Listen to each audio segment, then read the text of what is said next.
That's for us when it's all said. And he said he had one in high school. And then he said he had one at Auburn. And I said, I didn't realize that. I said, if I'd have known that, I wouldn't have drafted you. Didn't have any predisposed issues. Man, my ankles were feeling really good.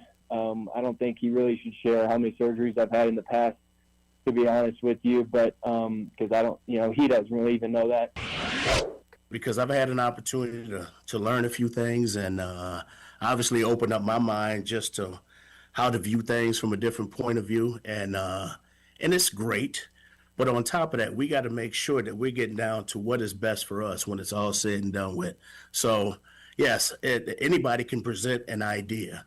But more importantly, we need to make sure, first and foremost, that we're taking a look at anything that we need to continue to improve upon or continue working with, and making sure that we're getting all the answers first with that, and then just figure out what do we need to go from there. But it's day one. We'll figure all that out at some point in time. But I will say this, I'm fired up and excited just to have this opportunity to be in the building and just having these discussions.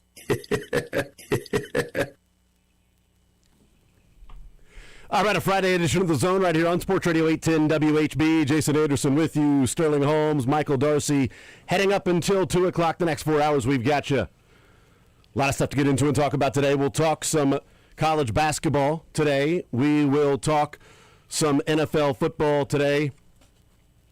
We'll talk some Mick Schaefer as well.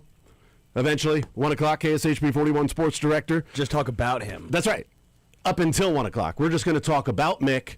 And then when he gets here, we're going to act like we haven't actually said anything. Like, hey, what are you doing here, man? What's up, Chief? No, we've said absolutely nothing about you. What are you talking about, man? What's up, Slugger? Yeah, we've mentioned nothing. Why would we say anything bad about you? That's never happened before.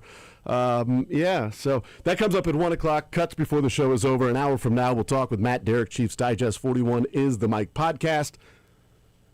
Tons of stuff to get into and talk about with Matt Derrick as it relates to the Chiefs, also as it relates to the NFL, teams the Chiefs will be playing, etc. 913-912-4810 is the text line to be a part of the show. 913-912-4810 text line to join us. Let's start with college basketball today, which is tomorrow. In College Game Day, you can hear it right here on Sports Radio 810 WHB, along with the KU versus BYU matchup tomorrow. The DPVAJ matchup at Allen Fieldhouse. Michael, did you ever do the camping out thing?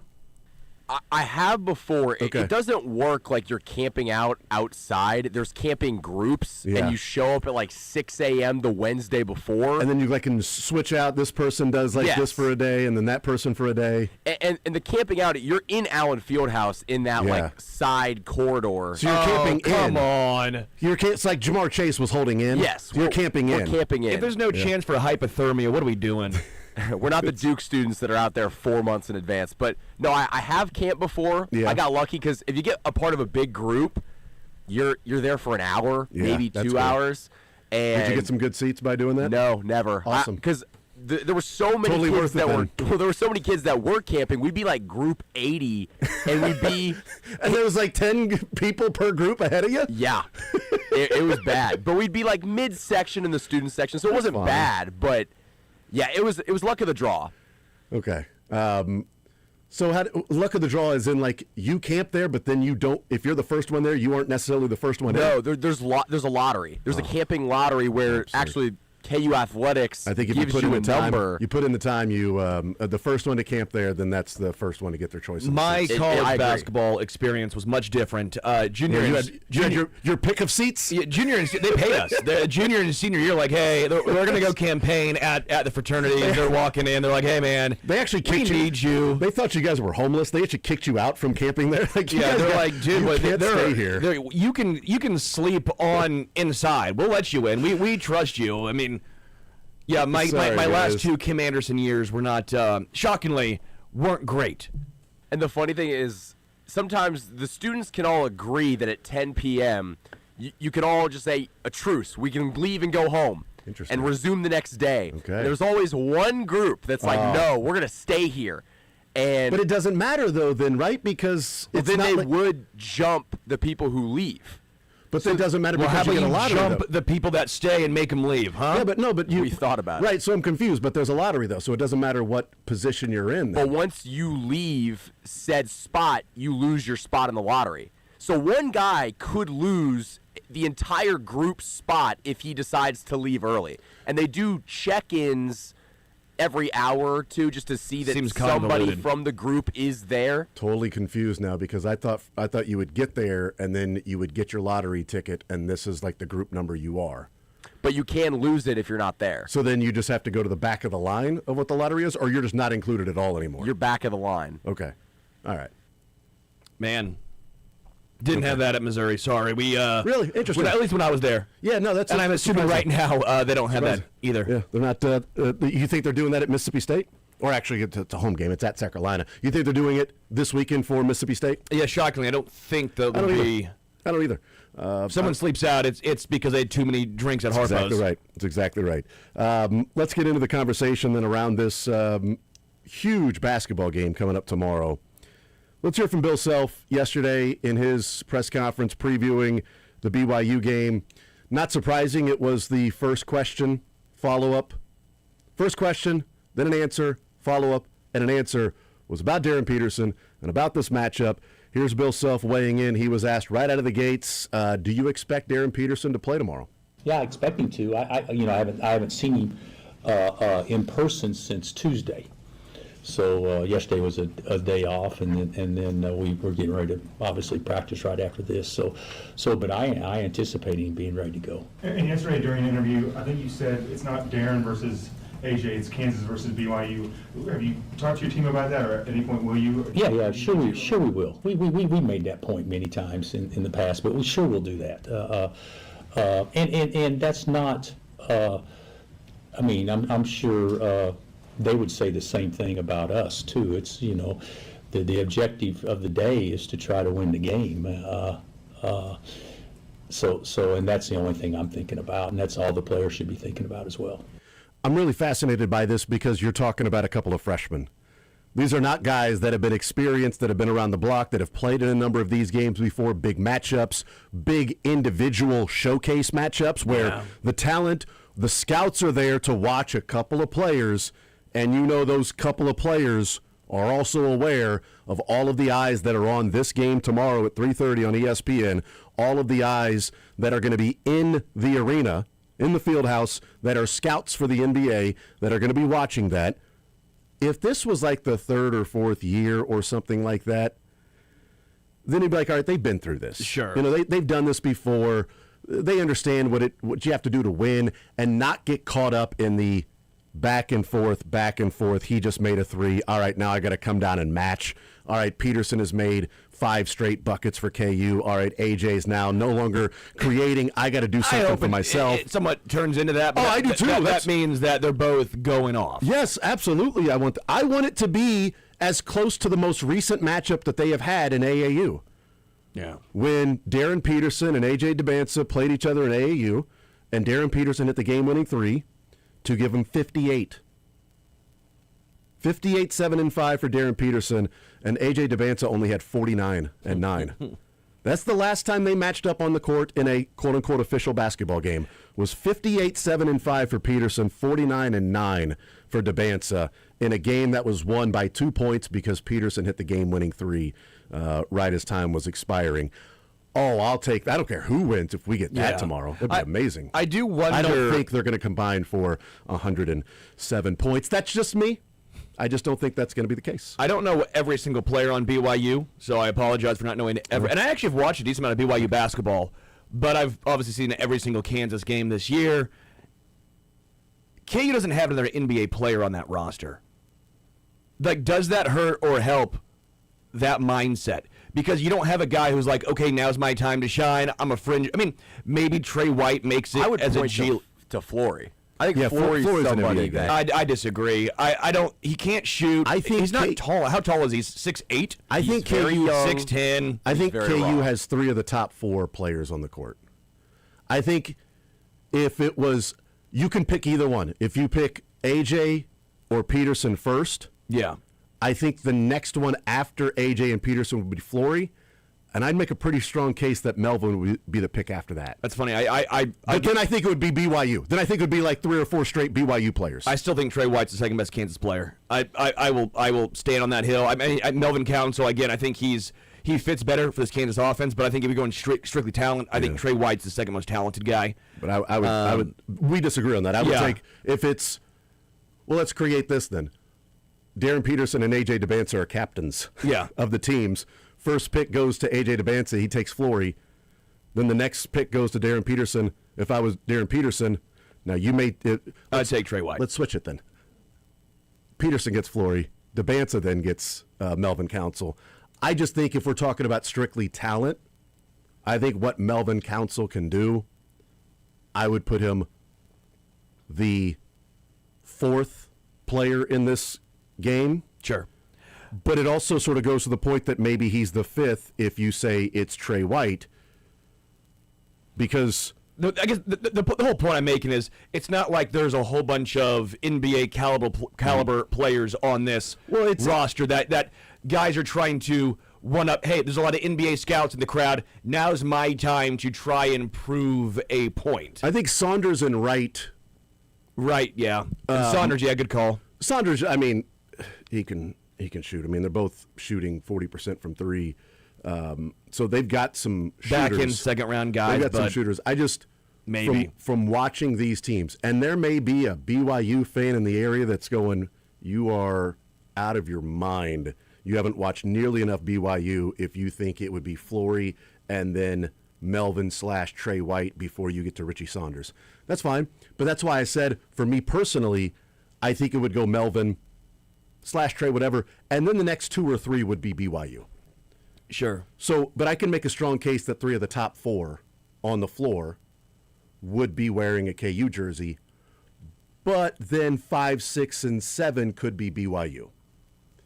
And so that's where you get into the, if it is the Peterson versus DeBanza show, then obviously you're talking about, ratings, you're talking about both teams going back and forth. But if it's the whose supporting cast steps up and plays better, yeah, then I think BYU has a deeper Rolodex to go to. Yeah, I would agree. To be able to find the answers rather than KU.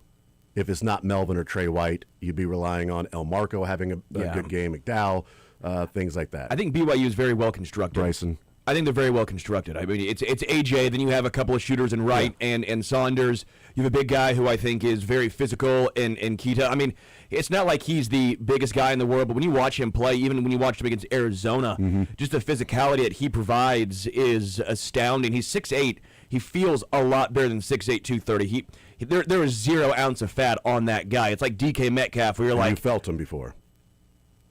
You just said he feels that way. I didn't know if maybe it was personal experience. No, it just... From the looks of it. From the looks of it, it looks like there's 0% body fat on that guy. That makes sense. This is going to be intriguing for Flory. Flory's lankier. He's a little taller, but clearly not going to be as strong as Keita down low. So that matchup to me is going to be fascinating to monitor. Yeah, because it always seems to be like the inside play. What does Flory do in some of these big matchups? And that's why my concern is, even in this game in particular, if he could shoot, it would change the entire complexity of Kansas and his game. That's something that he would have to do. And that's why I say he's not an NBA player. Now, some guys can learn to shoot. He doesn't seem like that to me. That's why I wouldn't have had him. But point still remains, I think these are two teams that have a fascinating roster construction. I'm really intrigued about. Again, I just like Trey White because he can dish. He can rebound extremely well. He's good in every single facet of the game. He can hit open threes. Great free throw shooter. He can help close games out for you. I just think that this is going to be one of those games we look back on and say, this might be a Elite Eight matchup. I don't know if I'm ready to say Final Four for either of these teams yet, but I think this could be an Elite Eight matchup down the road. I mean, depending on how many Big 12 teams are in, you may not be able to see it until then. I mean, yeah. But I mean, if there's, no, I don't think you couldn't have a 2-3 matchup because there wouldn't be that many Big 12 teams that high in the seeds to where you would have to have somebody in that region.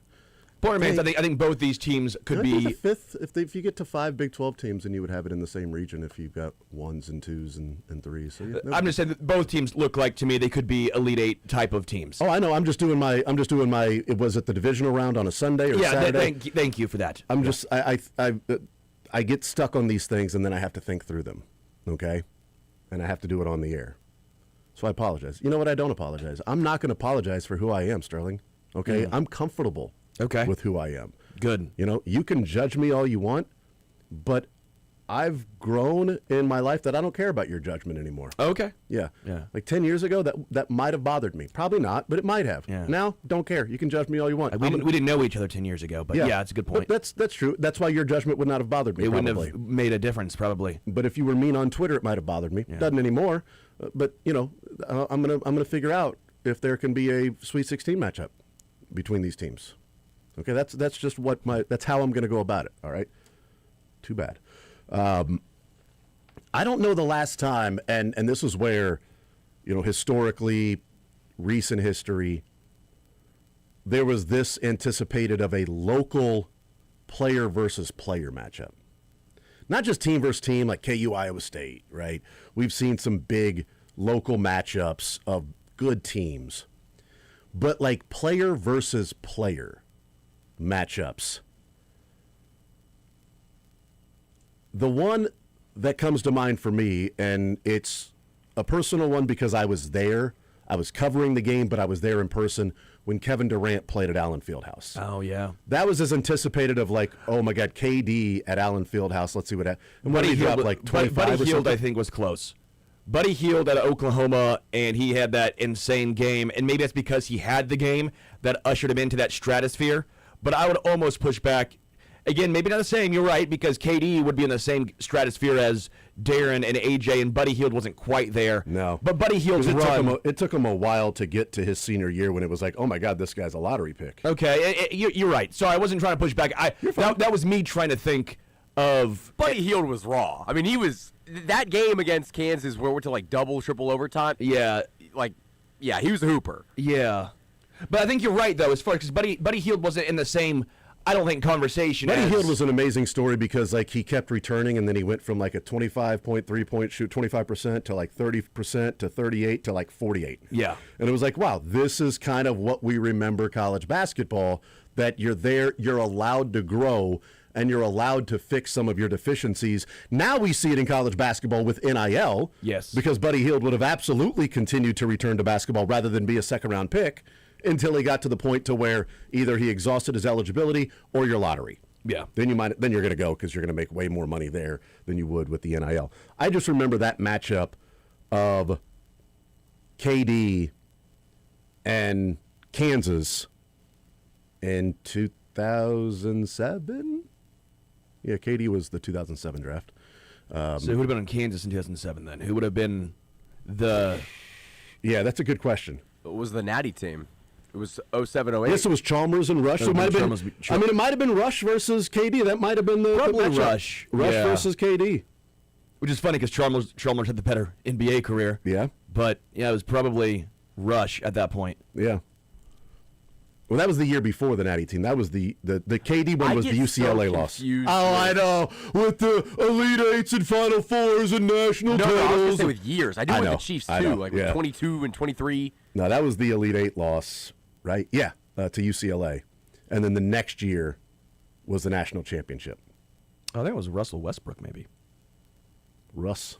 Well, if they played at the Fog in December That was of 7. Darren Collison and Aaron Aflalo. Oh, Aaron Aflalo, there we go. Yeah, Aaron yeah. Aflalo.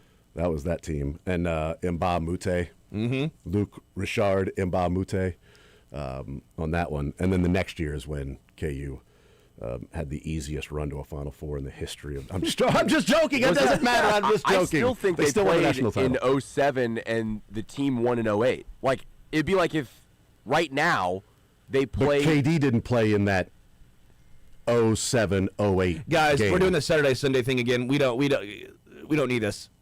I know. We don't need. We're bad with dates. We get this. You are. I'm great with dates. You know what I'm saying? No, because KD played the year before KU in that. KD played in Allen Fieldhouse the year before they won the national It was title. March 3rd, 2007, so it would have been the year before. Yeah. I didn't know if it was like the December. No. It's they played in March. Well, they played in March and then they played again. God, was that Kansas City in the Big 12 tournament? Yes, it was. Yeah, it was. Yes, it was. Yeah. Very new Sprint Center. I do Yeah, think that's you'd right. have to look back and be along the lines of Andrew Wiggins, and I don't Yeah. think Josh Jackson would have fallen quite into Yeah. that category, but close. But who were they going up against? But that's You and know who what were I they mean? going up against? Because we can look at KD, but was it KD, Brandon Rush? That was a pretty big one. That's probably a pretty big one. Yeah. But yeah, who was Wiggins really going up against? Where you had this sort of again, you remember the Buddy Hield, Yeah. and that wouldn't have been against Wiggins, would it? I'm trying to think like 2008, like Mike Beasley versus somebody on KU, maybe. It would have been that same cast of characters. Yeah. It'd have been that same, Brandon Rush and Mario and Arthur. Sharon and- Collins and yeah. Arthur and Arthur Johnson, Russ No. Robinson. Arthur Johnson, Jimmy McKinney, No. Ricky Paulding. Arthur Johnson was a rough. That was a end of the hour question from Curtis a couple of days ago that Oh, I yeah, Mizzou. immediately knew, because Curtis says his question was, all right, end of the hour question. Mark Mitchell went 1 of 8 from the free throw line. Can you tell me the last Missouri Tiger to go 1 of 8 or worse from the free throw line in a Mizzou game? And I'm like, Yeah, that- Arthur Johnson, Elite 8 against Oklahoma. Yeah. Immediately, Arthur Johnson, Elite 8, Oklahoma, and Clarence Gilbert went 2 for 12 from behind the arc, and they lost by like 5. Arthur Johnson was like 1 of 10 from the free throw line, and Clarence Gilbert 2 of 12 from behind the arc. I'm like, they're never going to a Final Four. They lose a close game in which those two guys have those games. Never go. And of course, it's Oklahoma. And of course, it's Oklahoma. So take that back to, take that, Todd. Huh? Back-to-back buzzer beaters. That makes up for that. It doesn't. It really doesn't. Damn it, Lebo. Or the Big 12 loss in the football. championship in Yeah, football that cost yeah, them a chance yeah. to play for the BCS National Championship. Other than that, Mrs. Lincoln, it's been a great ride. And then while Kansas has this going, Missouri is semi-struggling. K-State fans have been camping out so that way they can have fire Tang signs. They're camping out to raise money to Yeah. see if you can get the funds to move on from Jerome Just Tang. I won't leave until you fire Tang. Yeah. That's what you should do. Just camp out. Just camp out. Somebody's going to have a hunger strike. It's like no, it's Bruce a Weber didn't cut his hair until a certain coach got in trouble. It's like a hypothermia strike. It's like, hey, I will seems dumb. I will stay out here until you fire Tang. Tonight's not the night to do that. No, that's not the night. If you listen to me, do not do these ideas. Next week might be the night where you go, and you know what? I'm gonna stay here all night in 55-degree weather. Tonight, getting down to like -5, not the night to do it. Not the night to do that. Well, maybe you force their hand. I don't think you will have a hand. If someone does that, they'd be a wild cat. We need to go to break anyway, but I was going more with the give you a hand, but because it was so cold, you ended up losing that because you were down out there in 5 below weather for a hunger/hypothermia I'm gonna eat. strike. I'm not gonna not. That's a good I'm not point. gonna not eat. That's a good point. I'd rather lose limbs than, lose my appetite. Hey, at least your beer's cold. That's true.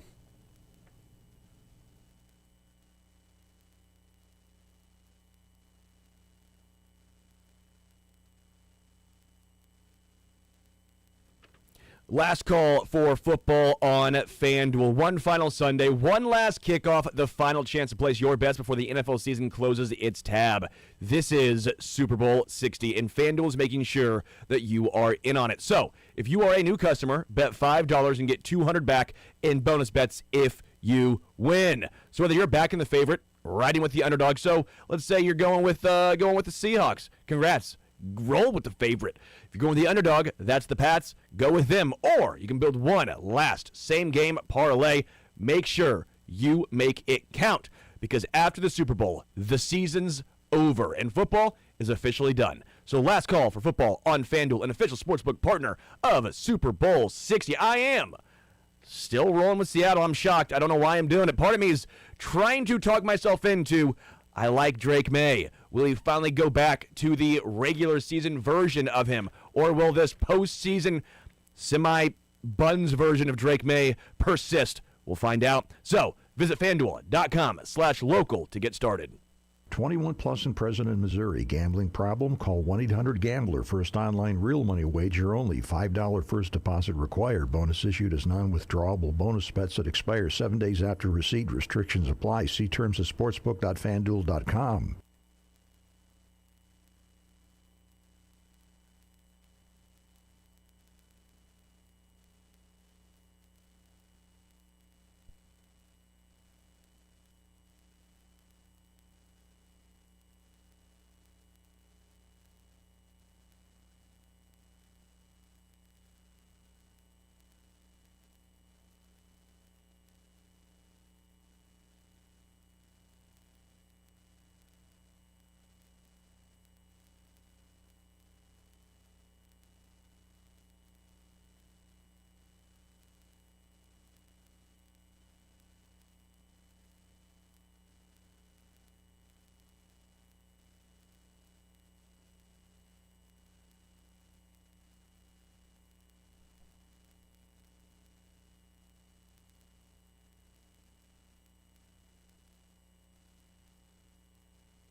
All right, we continue right here on Sports Radio 810 WHB. Jason Anderson with you, Sterling Holmes, Michael Darcy heading up until 2 o'clock. We'll talk with Matt Derrick coming up in the 11 o'clock hour.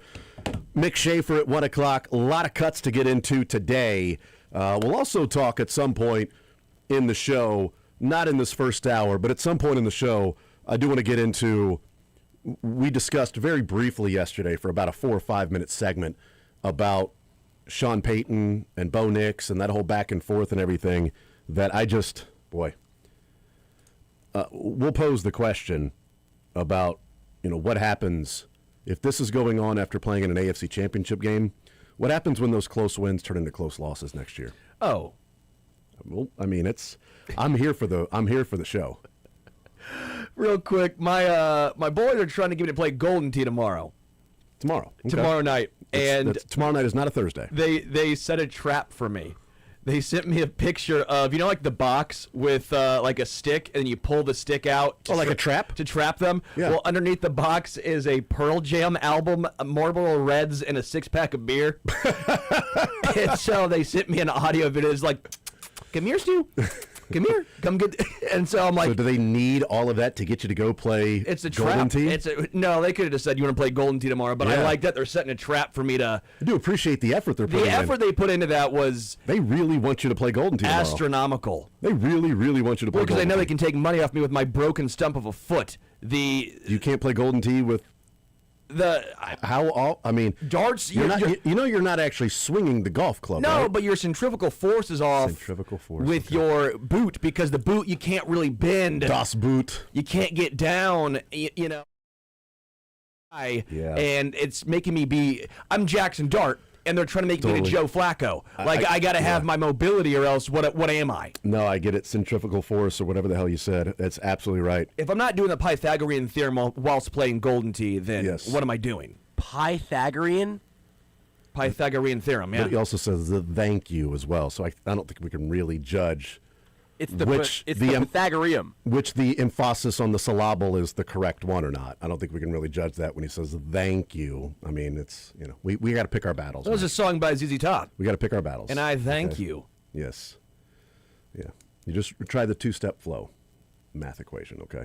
913-912-4810. Mizzou and K-State. I tweeted out before the show the things to talk about that we're going to discuss today. And what I wrote about in the tweet about K-State is I don't know what to talk about. This has gotten to the point where last year of Conzo, it was the only conversation we're having is who's the next coach. Difference is there wasn't a $19 million buyout. And they are playing at home against one of the best teams in America, in Iowa State. And the position that K-State is in is if you look at the matchup and you go, all right, what chance do they have? And I am not trying to be flippant. I'm not trying to talk down at all. But I feel like the chance they have against Iowa State is if Iowa State's like, who cares? And no-shows the game. And I think that's as evident of the position that K-State's in. It's not that if they play this way and they can exploit this matchup and that matchup, it almost feels like how can you win? If Iowa State is looking ahead to Baylor or TCU or whatever. I don't know. Like that's the way that they can. That feels like the way that K-State ends up winning. They don't do anything well right now. I mean, when they score, what is it you say you do here? I mean, when they score, it's because they play fast. And then they give up everything on defense. When they hold you to 59, they put up 54. Like there's just nothing that you look around and say, yeah, they thrive here.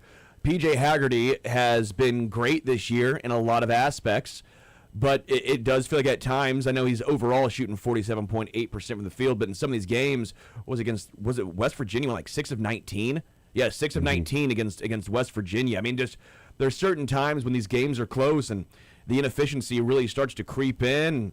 You know, Abdi Bashir, when he's been out, it just it kills your shooting. I mean, this team just isn't. They don't have a big guy. Like they what do they do? I mean, I don't know how they can score with a couple players. With a couple players, and and then Jerome Tang, and then he has his focus on the complete wrong thing. It's not what fans, alumni want to hear. If Dennis Gates would have said that after, I mean, even they played against Bediako. I was intrigued to see what he would have had to say about it, but at the same point. It wouldn't have mattered. You got your ass kicked. I think the problem with Tang and saying that is like we listen to it and it's like change the timing, change the date of saying that, and I would be listening and going, okay, yeah, no, I don't disagree. I think everything seems to be fluctuating, but it's mid-season. There hasn't been a rule that has been all of a sudden different outside of Bediako. And just for your and for you, by the way, you're making it seem like you're the only coach in America that this is affecting. Yeah, and coming off a loss in which you are now 10-11, like that's not the time because it comes off as I'm just finding ways to make an excuse for why this team isn't winning. I actually wonder from K-State's perspective because there are times when you want your program to get the publicity, national TV, but there were times under Frank Haith and Kim Anderson and Conzo that it was like, yeah, I don't think they should be on ESPN tonight. I'd rather them just not be on ESPN because it feels like more of a, maybe they don't need to be showcased. Maybe you just hide it somewhere. And I wonder, when the schedule came out before the season and it's like February 1st, week before Championship Sunday and the Super Bowl, you're 1 o'clock Fox at home against Iowa State. Hell yeah. And now I wonder if it's like, man, it'd be nice if you were just like at 3 o'clock tomorrow or something. Or like noon or 1 on a Saturday. Just like hidden somewhere on ESPN2 or something. As opposed to, it's national TV, 1 o'clock, Iowa State, Kansas State, on Fox, on Sunday. No football. It's college basketball day. It's when CBS and Fox, start to get into more college basketball mode. I don't know that, like, again, I've been through that. We've been through that where it's like, you know what? I don't want that to be national TV. Kansas has never gone through that. In football, we have. Okay, in football. Well, we said on national TV for football games. Sorry. That was a joke. Come on, everybody. Come on, we had to take a shot at Michael somehow. Somehow. Y'all are getting ready for this amazing matchup. We got to bring you down. We got to cut you down somehow. Join us in the mud. Thank you, EB. Appreciate it. Yeah, that's right. Come on down here. All right, the weather's nice. Let's get dirty. Way down here. You get so far up in the air, it gets colder up there. All right, it's already cold enough. Okay? But I do wonder if it's one of those, like if they go out and play well and win, then hell yeah, it was on Fox. But if you go out and play what kind of feels like is more likely the scenario of a double-digit loss, I don't know if that's the time to, put it on national TV and showcase Kansas State and a 10-11 record. They just need Scott Drew to come back in that locker room and get that season turned around. Well, they did it last game for them to ready to go. They did it last year, right? Wasn't that the Scott Drew? That was the last loss, and they turnaround? won like 4 or 5 in a row. One of those against Kansas in Manhattan. Yeah. Well, they played Baylor the 17th, so it's too late. Maybe in the Scott season. Drew It's too late in the season. can give him a pep talk then. It's too late in the season. So yeah, but Sunday should be a fun day of basketball because there are 4 top 25 matchups. Well, there's 2 top 25 matchups with 4 different games that include a top 25 team.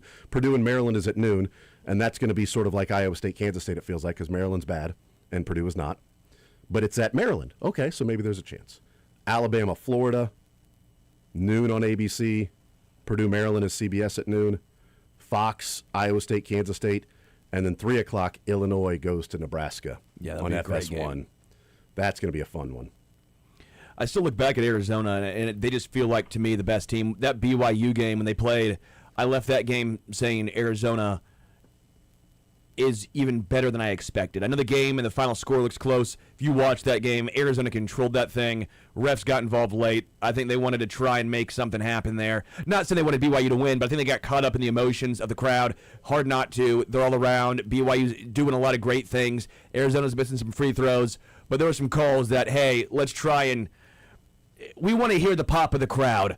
I left that game going, Arizona is complete. They do everything well. They're the anti-K-State. K-State has a lot of holes. Arizona, I don't know what their weakness would be. I've just been very impressed with that Wildcat team. Look at the Big 12 in general. Top half, top third is ridiculous, man. The top third of the Big 12 is insane. And then you start even getting to the middle ground. UCF, I think, is better than we all thought, right? UCF is way better than we all thought. I think West Virginia's done a little better than we thought as well. You get into TCU, Cincinnati. Okay, the bottom part of the Big 12's bad. Baylor surprised me with what they've done. I thought Baylor was going to be better than this. But you look at K-State, Utah, Arizona State, Colorado, OSU. But just to me, the Big 12 might be one of the best conferences, if not the best, in college basketball. Just that top third. That top third is insane. Yeah, I think it is. Mizzou's in they need to go 2-0 over the next 2 games. They got a week off. KU had their week off, but Mizzou's got a week off after the Mississippi State game tomorrow before they go to South Carolina. They're in a position to where you got to go 2-0. You're 4-4. You need to be 6-4, getting ready to go on the road to Texas A&M, and then a couple of home dates against Texas and then Vandy before going to Arkansas and then returning home to Tennessee before you get a little bit of break with Mississippi State and Oklahoma, but those are both on the road. And they get Arkansas at home. Like, you can't split these next 2 games. No. These are, you have to win and go 2-0 against Mississippi State and South Carolina. And then you've got 8 games remaining. Can you win at least 3 of those? Can you go 3-5? That gets you to 9-9. And it puts you in the conversation. Because Texas has not been what we thought they were going to be either. They're very, very beatable. Yeah. They're in the same category right now as Mississippi State. I mean, you have a couple of lesser than losses that you'd like to have back. That LSU game, obviously. Ole Miss, I think you really, really want that one The back. Georgia one, I think, is the one that's rough because you were at home. You were at home. You lost by 2. And that's why I don't, like, you and I discuss this often when it's like, Missouri is a missed buzzer beater against Oklahoma away from being 3-5 in conference. And I'm like, but they're also a defensive stop away from beating Georgia.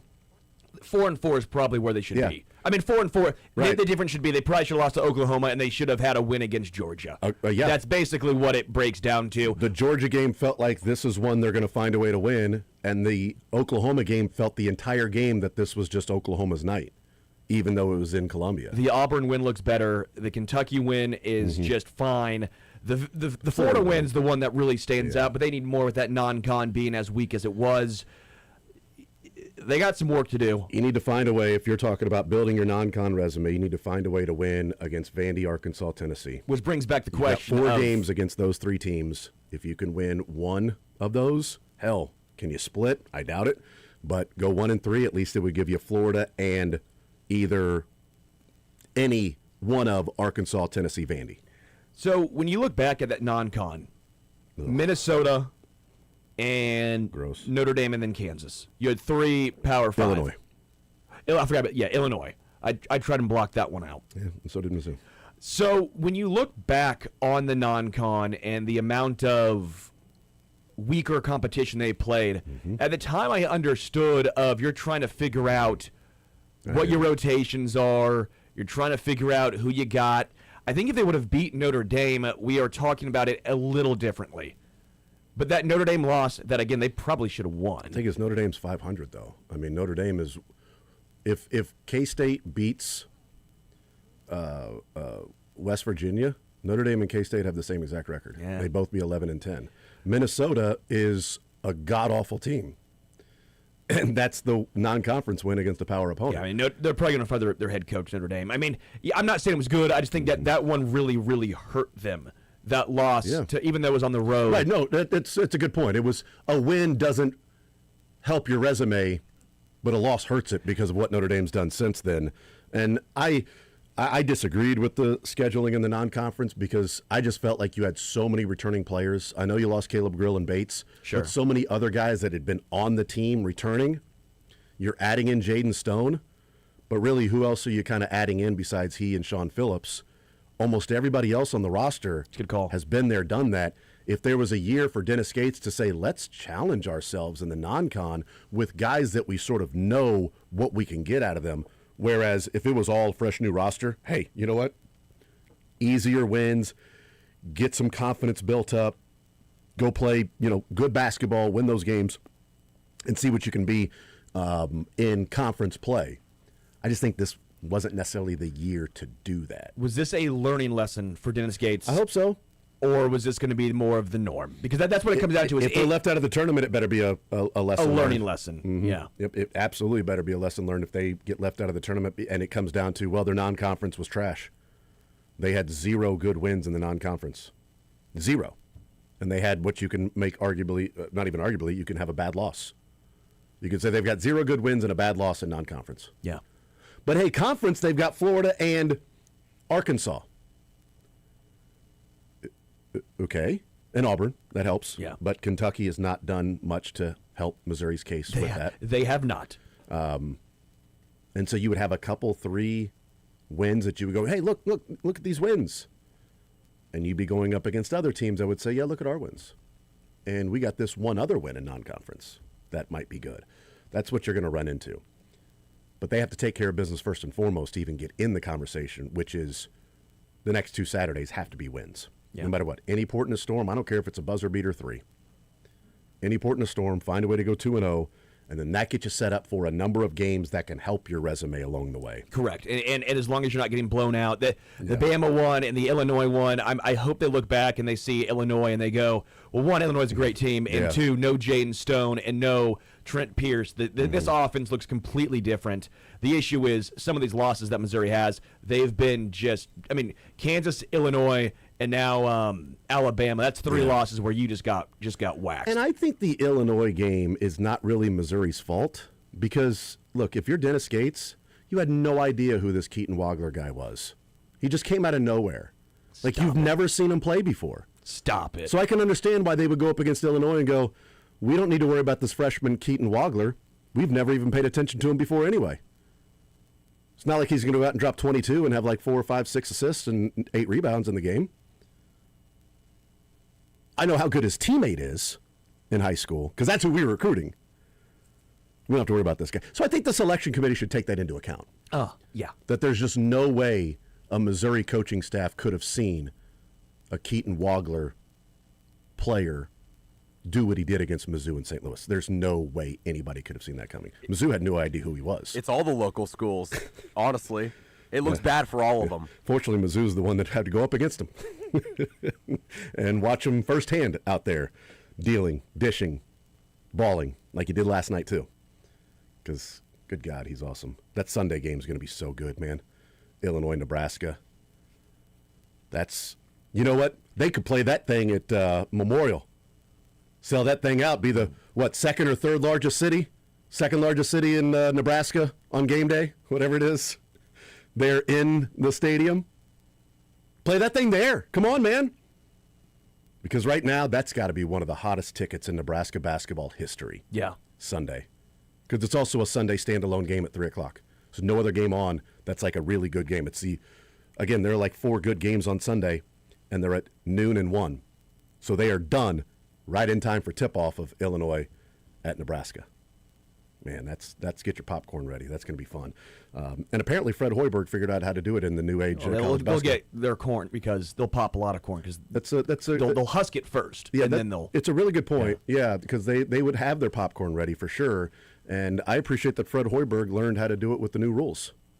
Like apparently, he's put together a team that's really, really good in this ever-changing landscape in college basketball weekly, apparently. So, but Nebraska's a different case. Anybody can do it at Nebraska.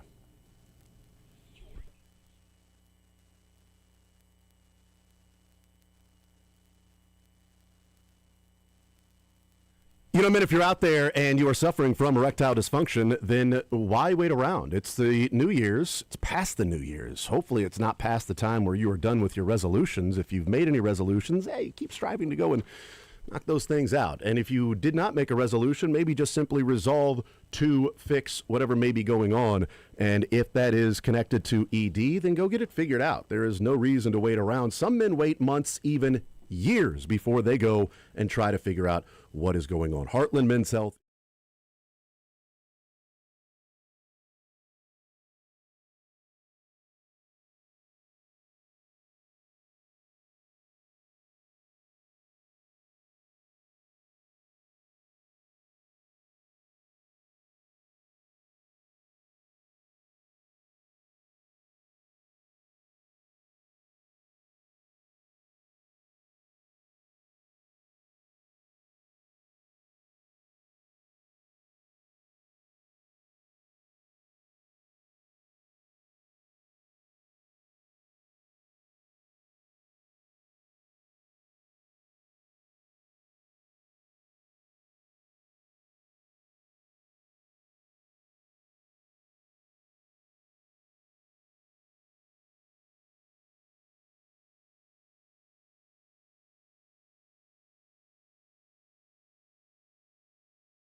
All right, we continue right here on Sports Radio 810 WHB. Getting next week planned out, Sterling. Getting tickets.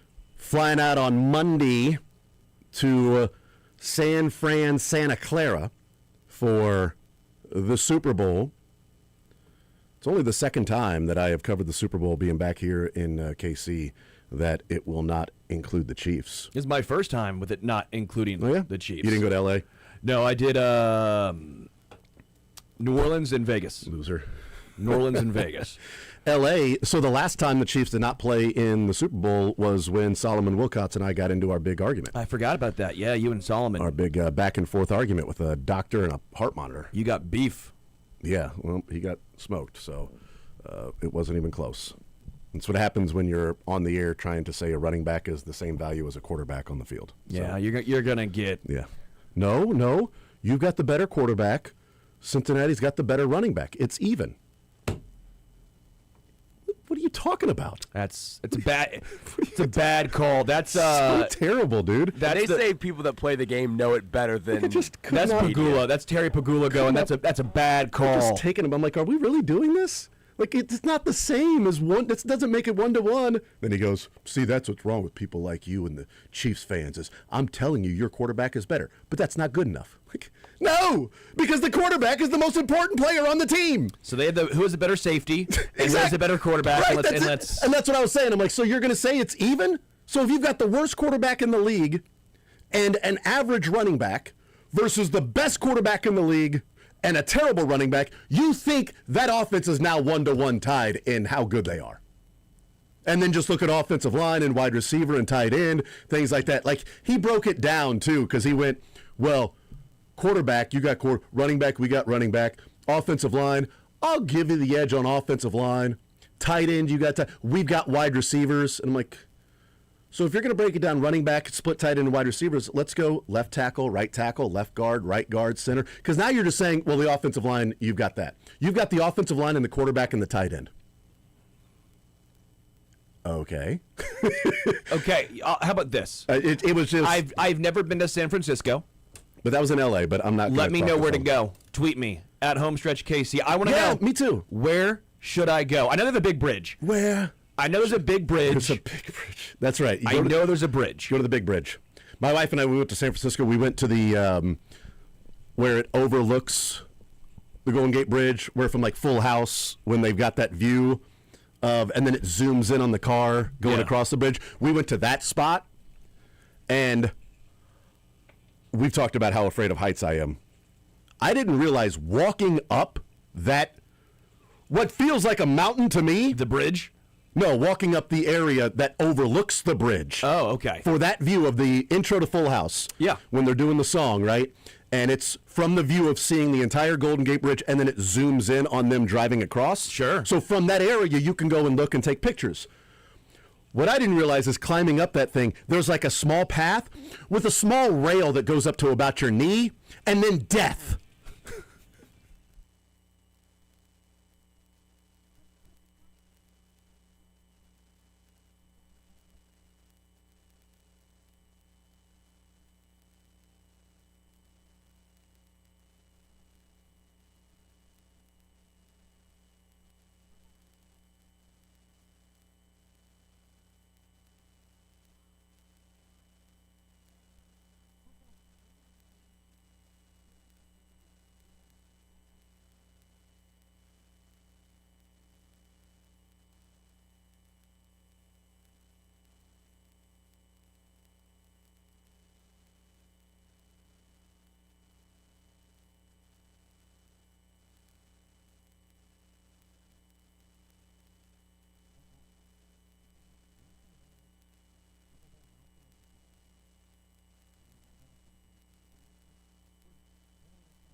All right, hanging out on a Friday edition of The Zone. Jason Anderson with you, Sterling Holmes, Michael Darcia. Heading up until 2 o'clock. We'll talk with Mick Schaefer at 1 o'clock. Program comes your way at 2. A little best of tonight. Tomorrow, we'll be simulcasting College Game Day. And then the big game at 2 o'clock when pregame starts right here on Sports Radio 810 WHB, KU, and BU. I am very impressed. Matt Derrick of Chiefs Digest joins us You're right impressed? now. I'm always impressed when he joins us. And I'm impressed. He shaved 3 minutes off his ETA getting here. And I am impressed by that. I mean, that was from where I was to the parking lot. So, Oh, yeah, that's about a 5-minute It was shave. at least 4. Yeah, that's pretty good. Yeah. It's pretty good. And it was only like 2 blocks. So It was- that's it tough was to a- do. I mean, It was you're a not 7-minute drive, and he shaved 4 minutes off. I should have prefaced that by saying you're not a cop, are you? I have a mustache, but no, I'm not a cop. I do love donuts, but I'm not a cop. What's that mean? It's the ongoing bit. I learned it in Wayne's World. I don't know. Oh, okay. Yeah. It's a right. stereotype about cops, see, because they often have Interesting. mustaches and Okay. like donuts. It's like Reginald Vell Johnson, but it wasn't. Instead of donuts, it was actually Twinkies, right? I've always wondered, like, I like donuts too. You'd But be a I'm not- cop. But I'm not a cop. Like, so to be a cop, do you have to be predisposed to liking donuts? It's one of the questions, I think, on the test. So it's like, God, I love donuts. What I want to, I never understood that sort of stereotype part of it. I'll ask my friend's dad. He was a cop. 'cause I Sarge. also- We asked really? Sarge. I know plenty of cops that don't really eat donuts. They're in great shape. Well, he's I in know- great shape, too, so and I maybe know he's not a plenty donut of guy. sports radio hosts that aren't in great shape that eat donuts. I was going to say, So- I love donuts, and I'm in very average shape. I don't like the accusation that everybody that eats donuts is not in shape. It's a great point. There are some really good people that are in really. There are some. I don't know if they're good people, but there are some people in really good shape that will probably enjoy donuts. I hope they're good people. I don't know. I work out so I can eat donuts. That is my... Right? The cheat day. Oh, no, every day is a cheat day. I call it maintaining.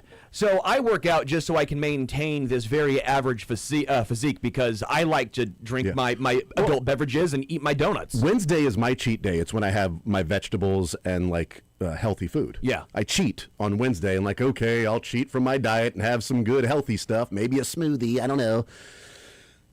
It's a lot of sugar. I personally am on a seafood diet. You seafood and you eat it. Exactly. Mick Do you Schaefer have is too. do you have a Dunlop? I don't know that one. Dunlap. Your belly Dunlapped over your belt? Yes, Dunlap. It's a Dunlap. You can do lop. I You got was. the Dunlap disease. I did want to say that I'm very excited tomorrow because when it's cold, that cold is like it's going to be like -5 degrees. Yeah. I have a squirrel in my backyard that when I open up the shades and everything, I can look out there on cold mornings like that, and he's always out there on my deck, blowing on his nuts to keep them warm. I just love that Michael ran back to the computer to do that. You wanted to be on Wow. cuts that bad. No, I No, but that's I'm just it's true. I'm that this is my annual joke. That I stole from David Letterman, and so I tell that at least once every year. And I hadn't done that yet. So you're going to tell the moth one next? Well, I did it a couple of times. You going to go and rock with the moth joke? What's the moth Is joke? it the Norm Macdonald? Funny thing Oh, is, yes. 5-minute long moth joke. that is pretty Why'd good. you come into a podiatrist? Because the light was The on. light was yes. you mentioned that, and I did just hear this morning. My YouTube was just playing, and it came up with the Norm Macdonald the wooden-legged pig with the wooden leg. Oh, that's a good one. Yeah, Yeah. that's a good You know one that one, too, Jason? I don't think I can place that one right now. The punchline of that one is, well, it was a great pig and everything like that, but you don't eat a pig like that and all at once. Basically, the pig saved their family members and From a fire, from the kid in the well. Yeah. and- Yeah, yes, that's right. Yeah. we need more Norm Macdonalds. I don't know that we're God gonna get. bless him. Yeah, more. Yeah, Yeah, rest in peace. Yeah, I don't think we're gonna get any more unless it's like Tupac and they have like these hidden tapes or whatever, and he keeps making more albums than he did when he was alive, which is crazy. He's still with us. It's got to be. In our heart. It definitely wasn't P Diddy that killed him. It was P Diddy that had him killed. Matt Derrick is our guest. Allegedly? I think it would, I would think have we're kind of been- past that. Would have been more likely to be Ebersol, but That was P Diddy. It was Puff Daddy. Matt Derrick. What am I going to ruin the P Diddy reputation by alleging that he ordered the killing of No, I just don't Tupac. know how we got here. Well, we got It's kind of like we're like Pacheco right now. Norm Macdonald. I took us from squirrels and nuts. Oh and- yeah, it's Matt Derrick's fault. Yeah. And it's like Nate would say on the Royals broadcast back in the day, while you're out there, go out and grab some guys' nuts. You know? That was like a Denny Matthews classic from the 80s. I know, right? Thanks, Ryan. Hi, everybody. Denny Matthews, Ryan Lefevre, Nate Bucati. Next time you're at the grocery store, make sure to grab some guys' nuts. Guys' nuts. Some of the best nuts out there. And while you're around, go ahead and grab your guys' nuts. Great for the whole family. Yeah, this hour is definitely going to the Smithsonian. Yeah, For sure. This one's definitely going to the archives. I'm clipping the first 5 minutes. Hope Lebo doesn't need us for a bonus hour. Too late. This is going to Why would this not be used in the we bonus hour? just ruined Lebo's No, I Friday. feel like we just made it. Yeah. You kidding me? All right, Matt. So we got absolutely nothing accomplished there. Sure. Did anything get accomplished from hearing Eric Bieniemy talk for 20 minutes? I mean, you always accomplish something because it's EB. I mean, even though there were some of the old cliches that were there. Oh, yeah. I kind of felt better hearing some of the old cliches. I mean, EB. I will say this. Yep. At the end And of the day. I'm not even being ironic here. And at the end of the day, and everything is that, and maybe it helps that I haven't heard it for a while and everything like that. I would still run through a wall for that guy. Most I'd players use would. the door. I'd use the door. No, I'm going running to the wall. I am Kool-Aid Manning it anytime that Eric Bieniemy is my coach. Kool-Aid man it. And Soren's, I don't know. I was a little interested. I was going to see if come back to KC and everything like that. He'd shave the beard and go back to KC EB style. I like the beard. But I mean, there is something about the beard that just that rocks it a little bit more. I mean, Santa EB is. It makes him a little more intimidating, I think. Man, you need that on a T-shirt. That needs to happen. So did we actually? I mean, besides the EB-isms, Eric Bieniemy-isms, besides the same cliches of when it's all said and done, at the end of the day, I'll say this: hell of a player, hell of a coach. I'm just excited to be here. We got to get to work. We got to find out what we do best, and then we got to do that.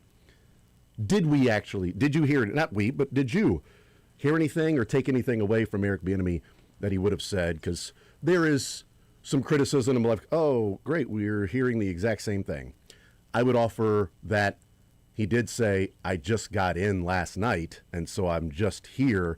Just drove in, and I just flew in, and boy, are my arms tired. If he'd have dropped that one, boy, it'd be a new EB. It would be like, this is all fresh and new. He's got new material, man. He's been working on it. But is there anything that you heard, or is anything we actually could have heard from Eric Bieniemy the day before on Wednesday? I didn't think there was a lot new to hear. Okay. But the common theme, and I think it was from EB and from Andy Reid on Monday, just focusing on the half that was about EB and not the half that was about trying to get Matt Nagy a job. But I mean, it's run it back. I mean, that's the motto, is that it's, and even EB without, I think, impugning Matt Nagy in any way. I mean, didn't really bring up. I don't even know if Matt Nagy. I can't remember if he was even mentioned. I don't think Matt Nagy was mentioned On at Wednesday, all with yeah. Eric Bieniemy. I think they used all of their Matt Nagy mentions on Monday. That was the allotment was hit on Monday. Yeah, for they were sure. given a certain amount of Matt Nagy mentions, and Andy used them all. It's like timeouts. He used them all on Monday. Yeah. Every segue, you turned every segue into going back to Matt Nagy about it. So it was impressive. Yes. Do you like cheeseburgers? Well, I mean, Matt Nagy is a guy that loves cheeseburgers. And if you love cheeseburgers like I do, you want to work with somebody who is as amazing of a coach. Like, guys, this is not about anything that Matt Nagy did before. He is an awesome offensive coordinator. So back to the cheeseburger thing, Andy. Yep. But, I think EB said it best, in that, what are you going to get with EB? You're going to get EB. And what is he here to do? He's here to kind of fix things. I mean, he is here to instill that attitude that people feel like have been missing. He is here to instill that EB mentality into this team. That was clear. So let me ask you this, Matt, because you may have heard different, and if this is wrong from your understanding, then say, Jason, you're an idiot. Which is fine. You could start that way, or just, that's not what I heard. My understanding at the end of Eric Bieniemy and moving on was also like, hey, it's time for you to whether get a head coaching job or an OC job, but also kind of tired of it's kind of run its course. It's kind of gotten old and stale of the constant just riding the players over and over again, that the coaching style can get a lot out of players. It can also wear down on players, and there's a certain shelf life to it. And from my understanding is at the end of the 2022 season, it was time for everybody to take a breath and move on of that sort of coaching style. First question would be, is that the way you understood it, or am I off in what I was sort of told and how the feeling in the facilities were at the end of 2022? I don't think you're necessarily off. And and it's one of those things that, we live through it. And so at the time, it's like, okay, there were conversations about, are the Chiefs getting too stale? Are there things that they're just not adapting to? Are they just not as effective as they used to be? And if you're one of those types and you said, hey, yeah, the Chiefs are showing some signs, you were kind of prescient. It did take a couple of years before that fully took effect, but even in 23, you saw signs of the offense obviously getting stale. They still won 2 Super Bowls. Yeah. So we're critiquing on it in a very fine detail. And that was one of the things that I said back then, even before EB, is that when we're criticizing this team, we're doing it with a microscope. Because if we're talking about if we're in Cleveland doing this show, or we're in Atlanta doing this show, even Baltimore doing this show, Buffalo doing this show, we wouldn't be breaking out the microscope as much. But on this team, we were complaining. People were complaining. They were critiquing the offense. It was the number 1 offense in the NFL and last year under EB. Yeah. And people were talking about, it's stale. EB's got to go. He's the problem. He's the problem with the number 1 offense in the league. With your MVP quarterback, and you win a Super Bowl, and you pick up literally every yard available to you in the second half that you wanted to gain. And the one thing that I think I think it's a bit of a retcon, and I think that it's nice. I don't think that you're wrong. I think you got a legitimate point, and I think there were absolutely people. If this was not the reason, then I think it was at least a plurality reason. But and the other part of it was that EB's contract was up, and it was go get a head coach job or cut bait. It's like he knew. That was the bigger prevailing story at the time, was that EB, if he wants to be a head coach, it's the same thing that we're seeing right now with Nagy, which is that if you want to be a head coach, you got to get away from Andy, because you may learn a lot from Andy, but it's become clear at this point, and I don't know why it became this point, because it wasn't that point for Doug Peterson. Wasn't that point for... Yeah, Doug's got 2. Wasn't that point for John Harbaugh. Yeah. It wasn't that point for a lot of other guys who got jobs from, working with Andy Reid. It wasn't true for Steve Spagnuolo when he went to the Rams and everything. There wasn't this whole... I guess it was a room for him because he went to the Giants before that. So I guess he had to get away a little bit from Andy. But it's this concept that, if you're going to prove that you're your own guy, you have to get away from Andy Reid, because otherwise everything that's good that goes on with the offense is not yours. It's all Andy's. And yet you are responsible for everything that goes wrong and is bad. So that's what was happening with EB in 2022. There wasn't much to criticize about the offense, but everybody that criticized the offense said it was EB's fault. Yep. Is that right? Probably not. No. And I've said about Matt Nagy that if Matt Nagy gets an OC job, and by the way, the Eagles hired their offensive coordinator, not Matt Nagy, but if Matt Nagy gets an actual offensive coordinator job, it would be the first time in his life that he was just an offensive coordinator, like an actual offensive coordinator. He's been an OC for the Chiefs where Andy calls the plays, and then he called his own plays in Chicago as also the head coach of the team. If he was just an where OC, he went above 500 with Mitch Trubisky and Justin Fields. But I also, always like to add that asterisk. But also, it got to the point to where he was pressured to give up play calling because it wasn't good enough with Mitchell Trubisky. So if he were to be an offensive coordinator that just ran his offense and called plays and wasn't also the head coach, it'd be the first time he's ever done that. So I bet there's probably something incredibly enticing about that from Matt Nagy. Like, man, what if even if I wasn't a head coach exiting Kansas City, what if even if I was just an OC and that was my job. So I got to coordinate an offense, and that was my focus. And the coach can focus on the entire team, and I can call plays, develop the offense, do all of those things without some of the other things going on, and without my name being attached to Andy Reid, and that all the successes are his and all the negatives and issues are mine. My question to you now, Matt, moving forward, with at least the plurality part of that being, it probably had gotten to the point to where guys were ready for a break from EB. Bringing him back, has that empowered him to sort of double down, as in like, yeah, my coaching style was fine. If anybody didn't want my coaching style, that's now them, because they're bringing me back to do that. So there's no issue with what I was doing. If there was something to the degree that players were just like, I'm kind of sort of over this. And if they were, then it's their own fault, because we saw how it sort of slipped. But would this be then empowering him to sort of lean more into his sort of coaching style of the it's yelling and finish and in your face and constant, and you got to whip these guys into shape because this offense is going backwards and you're not here, and your coaching is the big difference as to why this offense is not as good as it was? Yeah, on the one hand, I don't think EB's that way. I think he is himself. I think he's just always going to be that way. Mm-hmm. I mean, I don't think that he's going to then go to an extreme. I don't think he's going to be double EB plus. I don't think you're going to get that, even if you pay for premium. I don't think you're getting that with EB. But is there is it going to be, hey, it's EB's way or the highway kind of approach? Yeah.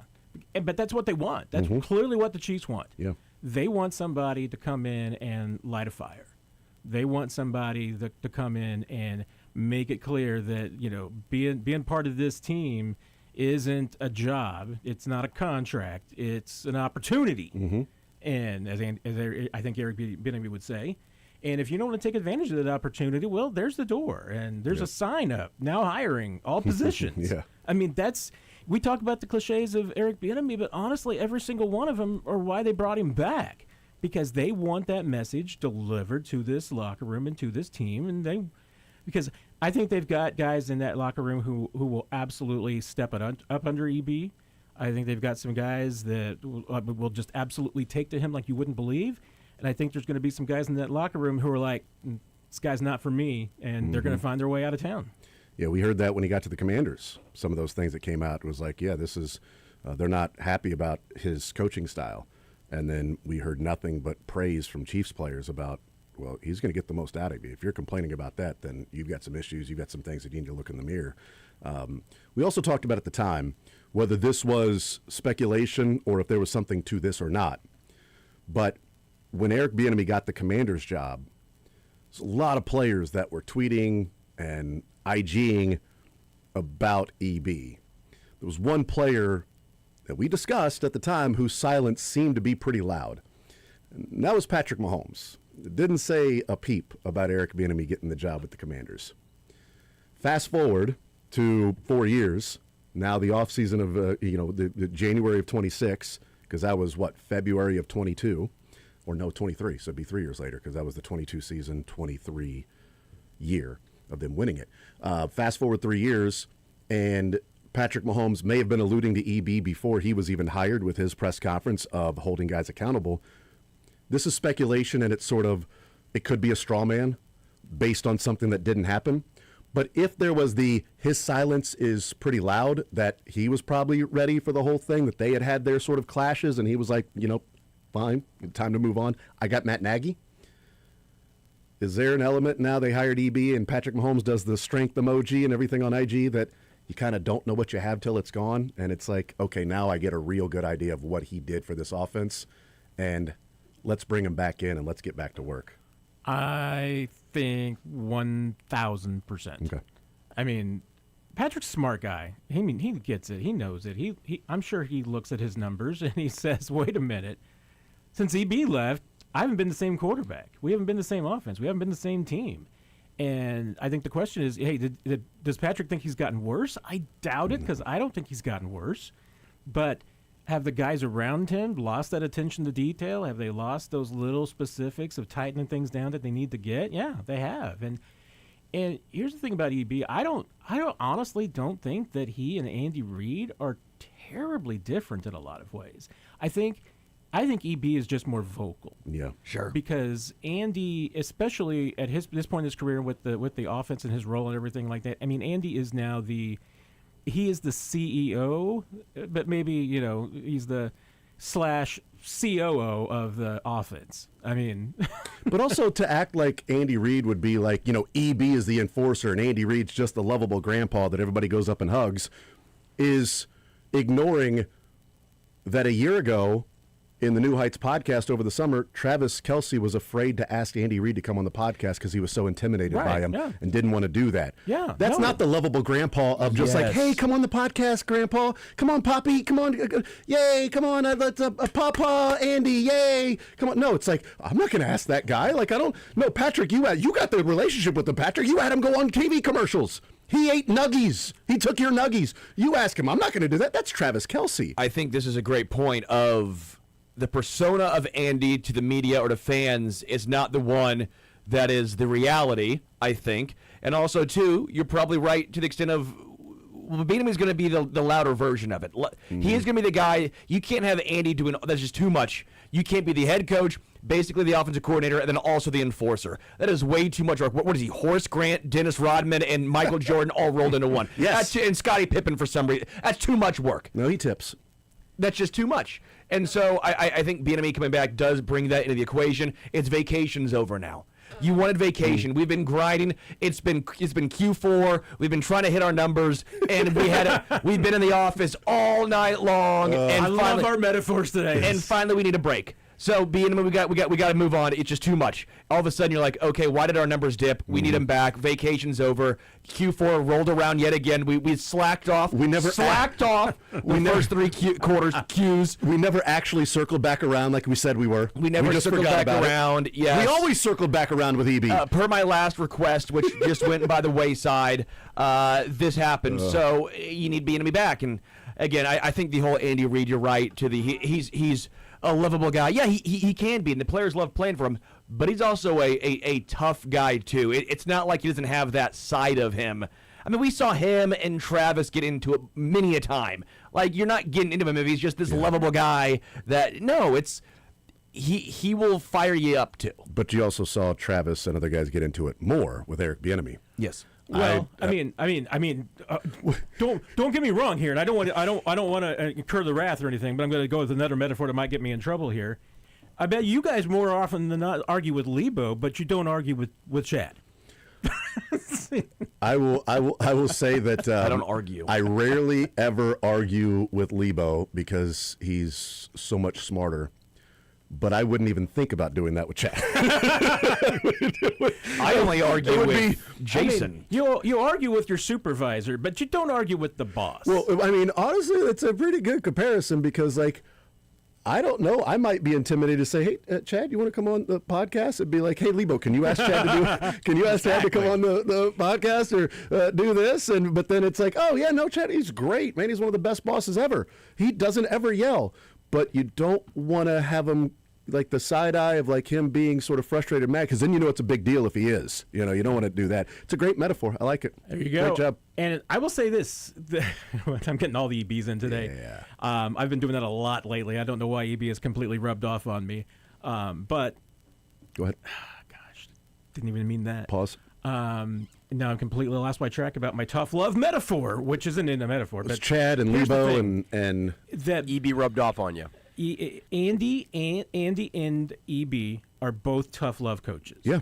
Here's the difference: is that Andy is he's going to be tough on you, but he's only going to be tough on you when he needs to be. I mean, he's going to be the love you up guy, but he's going to be tough when he has to be. EB is the tougher of the tough love, but he loves you up when he has to. You know, when he's going to break you down and build you back up and all those things. They're both going to do that, but it's Andy's good. If Andy comes out and he's like up in your behind, yeah, that's a big deal and everything. If EB gives you love, that's a big deal. I mean, That's a good point, yeah. They're both tough love coaches, just from opposite approaches. What's funny, you mentioned, Kelsey and Andy sort of, especially in the Super Bowl against the 49ers and that interaction. And then, last year during the regular season, whatever it was, that interaction on the sideline. I don't remember seeing that before. That was always with EB. The interactions and the frustrations and the blow-ups were with Eric Bieniemy. Without Eric Bieniemy, it seems like there's a few more with actual Andy Reid, not necessarily like a Matt Nagy or not. So I think it's an interesting, I wonder if we would have seen Travis go up to Andy in the Super Bowl against the 49ers, that livid and red-faced and screaming about the offense, or would that have been to Eric Bieniemy and there would have been fireworks on the sideline back and forth? Yeah, that's a good call. And it'd have been like, see, this is why players like EB, it's just, you can't have a coach that fires back like that, da-da-da-da-da. But it was Andy because EB's not there, and you're not really going to do that with Matt Nagy, maybe. I don't know. I don't know if that's the case, but it might have been the same thing, but we always saw that with Eric Bieniemy and not necessarily with Andy Reid. And there's one more dynamic I do want to add to this about the coaching staff and the players, and this was something that, talking to players aside last year, just behind the scenes, that was starting to creep in, but got a lot more vocal from a lot more different players this year, was the not knowing where they stand. And not, guys who were just in limbo land. I don't know if I'm doing a good job or a bad job. That's a bad deal. I don't know if I'm starting this week or not. I don't know what's going on. And, and I think that was a little bit from a coordinator standpoint, like Matt Nagy, but, it's not like they don't get their most communication, usually from the coordinator, or at least they're not in the Matt Nagy case. And on the offense right now, most of the guys, I think, would say that their biggest communication is with their position coach. So that's who they hear from the most. And all of the position coaches too. With probably one exception that I would probably say is Tom Melvin. The guys don't generally have a lot of complaints about Melvin or anything. But with the other guys in other groups, offensive line, wide receivers, running backs, there was a lot of just don't know where they stand. Are they doing a good job? Are they doing a bad job? It's where do they need to get better? Where do they need to improve? Does the team like them or not? I mean, you could talk to any number of guys, and they would be like, I don't know if I'm going to be back here next year because I don't know if the team likes me or not. And I mean, I think I'm doing a good job, but I don't know because nobody ever tells me.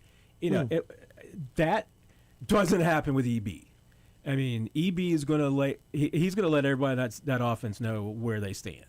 And whether it's, that he's having the assistant coaches and the new offensive coaches, the assistant coming in, are going to make them sure that they know that, or it's EB that's going to make sure they know that. So I remember when not this past Monday, but the Monday before, when the news got out about it was going to be Eric Bieniemy. And going back and finding the stories about the Commanders and Eric Bieniemy and the complaints that were there, and some of the quotes that he said. So I had to find it again because I remember reading this a couple of Mondays ago, and it goes to exactly what you're talking about. The players that were complaining about how Eric Bieniemy would be so difficult to play for in training camp, that he's just nonstop in your face and just the constant yelling and do this and do that, and that's not good enough. He said, quote, "They've got to understand we're in a grown man's business. My job is to make sure I do the best job of over-communicating clearly. When I'm getting on them, it's not personal. What's personal is I want us to win. I expect that particular player to be great at all times. I expect that effort to be a standard that's accepted by all of us. If they don't reach it, my job is to address it." Love that. I mean, and he said, not everybody's getting a Clementine and a juice box after the game. Yep.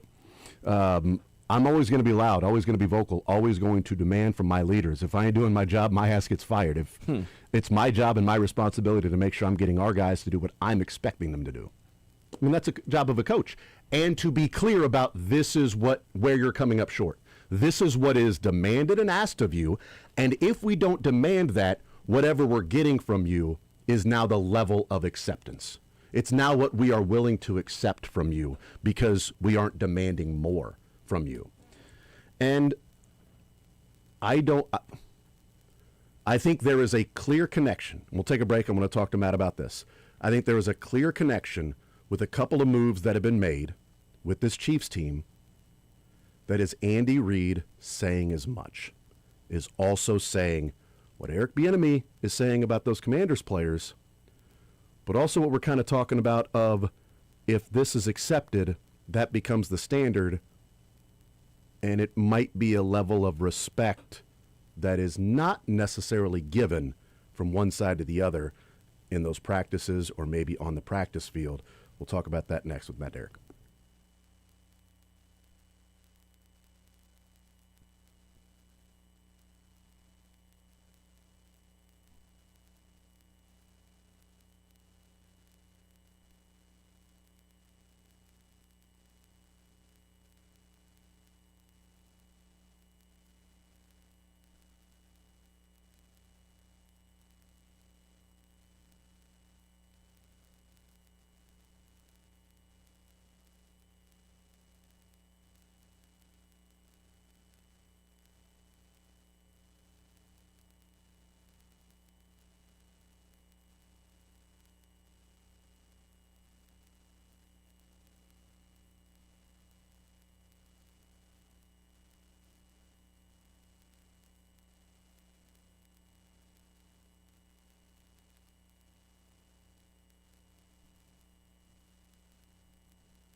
All right, we're hanging out here with Matt Derrick, Chiefs Digest 41 is the Mike podcast.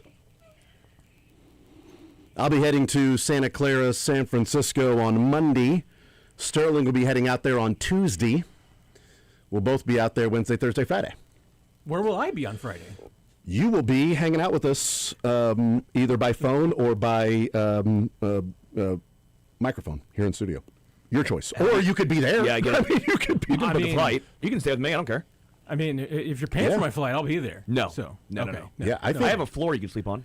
I don't. I haven't looked, and you can share. Later what maybe you don't know. I don't know. I mean, there's part of me that all year long since last year's Super Bowl, I've been dreading this. It was like, gosh, if the Chiefs make this Super Bowl, man, this is going to be the most costly Super Bowl ever.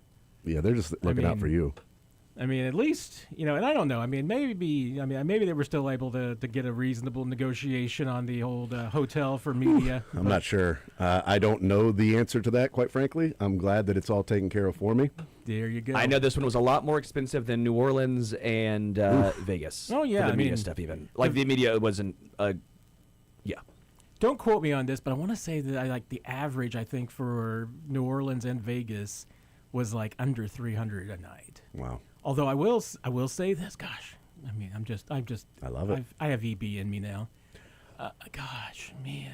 Because at the end of the day, when it's all said and done, You got to mark that one, Darcy. That one was. we're full. We're for the day. full. We're full. Yeah, We're full I for mean, the day. We got a full. Matt Derrick, this is the Plate. most I've ever heard you say questionable. And Cuts. only one of them was questionable, and that I wasn't agree. even. I mean, it was Yes. meant to be Well, here's questionable, the but thing, not man. that questionable. It's Sterling's a child.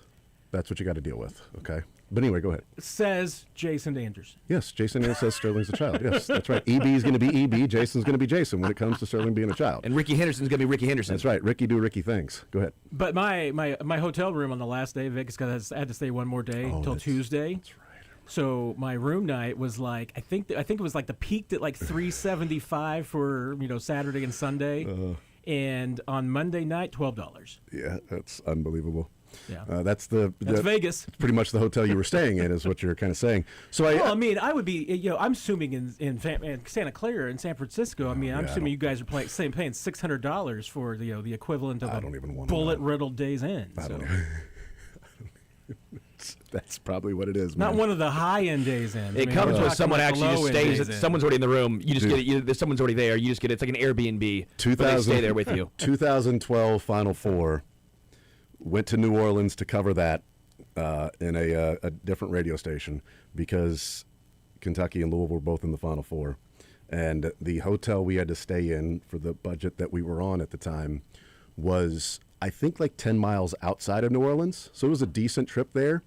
And it was such a nice hotel that when we got there on Tuesday of the Final Four week, because back then Radio Row was open Wednesday, Thursday, Friday, Saturday, Sunday, Monday. It was crazy.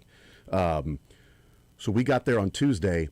On Wednesday, we left in the morning, and the room next to us had their room service plate that you leave out in the hallway, and then the maids come and service whatever come and pick it up. We checked out on Tuesday. It was still there. It's a true story. Yeah. It was still there. Andy Sweeney, who you hear on Wednesday nights with the KC Take, was in the room with me. He can vouch for that story. We left Wednesday morning to go to the Superdome in New Orleans, and got back on Wednesday night, and then Thursday and Friday, Saturday, Sunday, Monday, the same thing. Tuesday, woke up, checked out, still there. Anyway, a number of the coaching staff members are not still there for the Kansas City Chiefs. Matt Derrick, what I said going to break is what I've seen from the Chiefs in the moves they've made, I think, is Andy Reid admitting as much of what we were talking about in the previous segment of respect to a street or allowing things to be acceptable that would not have been acceptable before, or players not respecting potentially. I don't know that that's the case. Connor Embry may have had amazing respect in the room. Todd Pinkston may have had amazing respect in the room. I don't know. They might not have just been good at their job.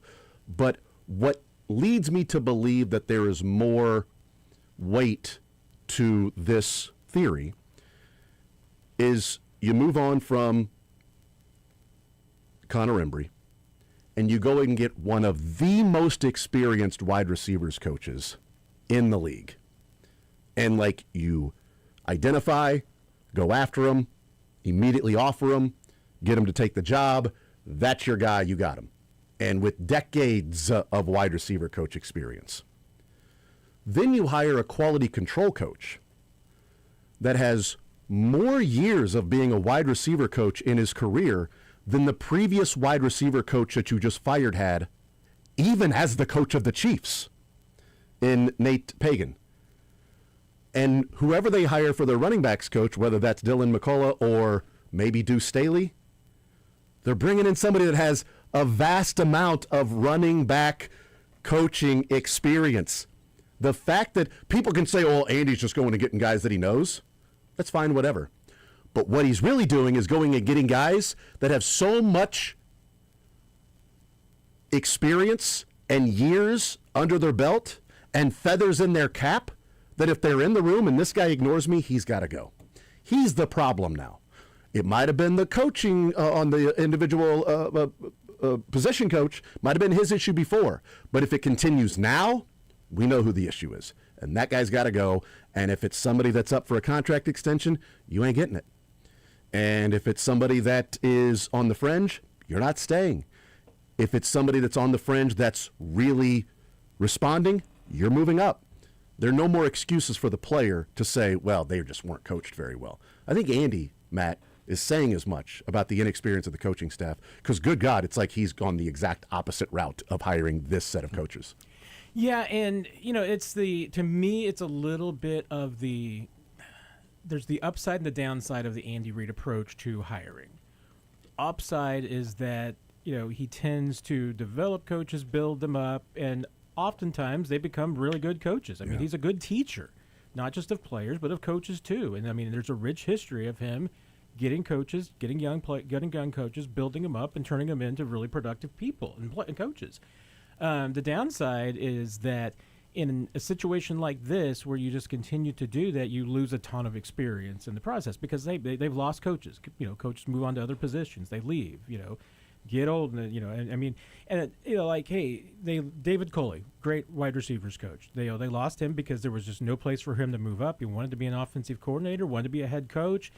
He got to do those things because he left Kansas City. Wasn't going to happen in KC, but. When you do that, you get Greg Lewis. Well, Greg Lewis wants to move on, go somewhere else. So now next guy in line is, a guy like Connor Embry, who's just inexperienced.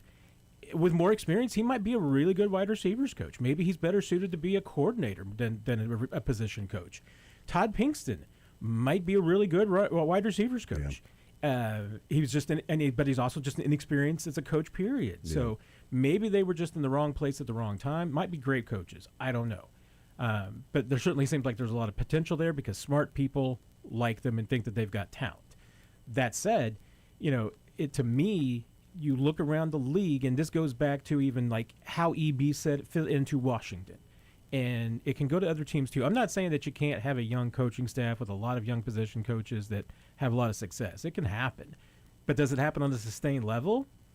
I mean, that I'm not sure. I mean, Sean McVay might have some examples, but Sean McVay's also had some veterans, around there too, and everything like that. Some people have been around him for a while, so maybe he has a little bit more of a secret sauce. I don't know, but then you look at EB wasn't well received in a culture that didn't have a winning culture, that wasn't used to winning. They weren't used to being held to a Super Bowl standard. Yeah. Well, and I think this could also go back to why a lot of times Bill Belichick coaches under his tree have not done well, because they're not used to when Joe Judge, now they might just be bad head coaches too, but how often have we seen Joe Judge go and try to do the Patriot method up there?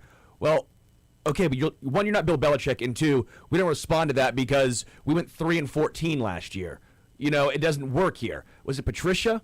Also a little of the same thing in Detroit. It didn't work there. Or also when he brought in Patricia as a defensive guy to be the offensive coordinator. Also that as well. That was sort of like you've gotten you're starting to smell your own farts and tell everybody how rosy they are. But that's what he was doing. But that's the difference between a first ballot Hall of Famer like Andy Reid and Bill Belichick.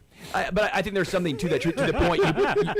I can't believe we haven't talked about that yet. Of why maybe Bieniemy didn't work in Washington, because he's a hard coach. is difficult. Well, those guys aren't used to winning. They don't understand the intricacies of why he's doing that. Again, maybe Joe Judge would have worked out in a different organization. Maybe it would have been the exact same thing. But if he's trying to bring the Bill Belichickian method there, well, again, it works when you're winning Super Bowls. It doesn't work when you're taking over a 4-12 team, because I guess they had a 17-game season at that point, and trying to prove it there. It's not the same. No, it's not the same. I mean, and that's, holding players who are not Super Bowl players and holding a team that's not used to winning to a winning standard, you're going to rub some people the wrong way, because they're going to be like, hey, we were 5-12, we were doing fine. Conversely, in Kansas City, you had a situation where you are holding players to a higher standard, but you didn't necessarily have the guys with the experience of, one, at that level, and two, of holding players accountable at that level, and how you go about it. So it's definitely, to me, I mean, the fact that it looks like they're bringing in guys with rings, and the fact that they're not, it's either they've got, once again, I mean, it's a little bit of the Andy Reid method, in that, like, Chad O'Shea worked with Eric Bieniemy once before. If it's Dylan McCullough or anybody else as running backs coach, it looks like it's going to be somebody that they know. But McCullough's got some rings, because he was here during the run, so he's part of that the whole experience. These guys know how to do that, and it also makes a difference when you're bringing in veterans who maybe haven't won before. You're bringing in rookies who haven't won before. And like I said, maybe even some veterans who think that they know better. I was watching a clip today that's out there on social media about when Kurt Warner got to Arizona and had to tell Larry Fitzgerald, "You're good, but you're not even the best receiver on this team. You can be better than this, but you're not as good as you think you are right now." There are players on this team that, if Patrick Mahomes went to them right now and said, "Hey, you're good, but you're not as good as you think you are," I mean, there's going to be some guys on this team that would say, "Bull, I'm better than you think I am." Actually, yeah. And because you're not getting me the ball. Wouldn't push themselves to get better. That's what, bringing in EB. EB's going to be the guy that's either going to push you to get better. He's the guy that can take good players and make them great players in the Hall of Famers. Average players, you can either become good or you can go play somewhere else. Because if you're average and you don't try to get better, EB will make sure that he facilitates your move to another team that will accommodate your desires. This may seem something incredibly small, but I think it is sort of symptomatic of something that could be bigger. When Eric Bieniemy was the OC, I remember one of the sort of complaints, if you want to call it that, of just commentary about post-game interviews was that, well, MVS is pretty cantankerous because he wants you to get his name right. Whatever, It's not the wide receivers are leaving before the media gets in and offers a smirk and a smile at them while they're leaving and not actually talking. And MVS is in the right. You should get his name I don't right. disagree. No, I don't disagree. No, I'm with you, though. I don't disagree, but yeah. Would that fly if Eric Bieniemy was the OC? I don't know. some of these Maybe it Rice does. and Worthy and Hollywood still leave. Correct. But those guys weren't doing that when he was there as the OC. They were talking. He was kind of annoyed that he had to talk, but he still stood there and answered the questions. He just, as you said, got very annoyed when it was Marquez instead of Marquez. Seems small to others, but a big deal to him. And if it's a big deal to him, well, you know what? The guy's got a couple rings. Maybe, show him some respect. Maybe get his name right. Whatever. Or just call him MVS. I don't know. But I do think, I don't know, maybe that's completely independent. But I remember being like, well, MVS is kind of a prickly fella. I know he didn't like it when I called him playoff MVS. He didn't like that. He's like, oh, so you're saying I'm not good in the regular season, basically? I'm like, well, he didn't like it when you said it. I was like, yes, that's what I'm saying. You suck in the regular season. I'm like, well, you take your game. You're better in the postseason. You and Patrick Mahomes raise your game in the postseason. That's what you should have said. The greats play better in the postseason. It was a bad question. It's wild that he had offense to that, though. It wasn't like it, but it was a prickliness of along the lines of. But I think the point being that's sort of his personality. Yes, and that's one of the things we talked about. While the guys were actually after games that they struggled in, were talking. Still spoke. We're talking, as opposed to leaving, knowing it's been a conversation and giving a slight little side smile while you're leaving, knowing that it's been a conversation. We'll take a timeout. We'll come back. Wrap up this hour next.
Wrapping up this hour, we're going to talk with Matt Derrick, one more segment with him. If that segment lasts till 2 o'clock, it does. We'll find out. We'll see what happens. Mick Schaefer is going to join us coming up at 1 o'clock, KSHB 41 sports director. Cuts before the show is over. We'll get into some college basketball discussion coming up in the 1 o'clock hour with Mick Schaefer. On the other side of the break, though, there's like 5 other things that I wrote down that I wanted to talk to Matt Derrick about. And lightning round. 4 of them were going to be like in the second segment.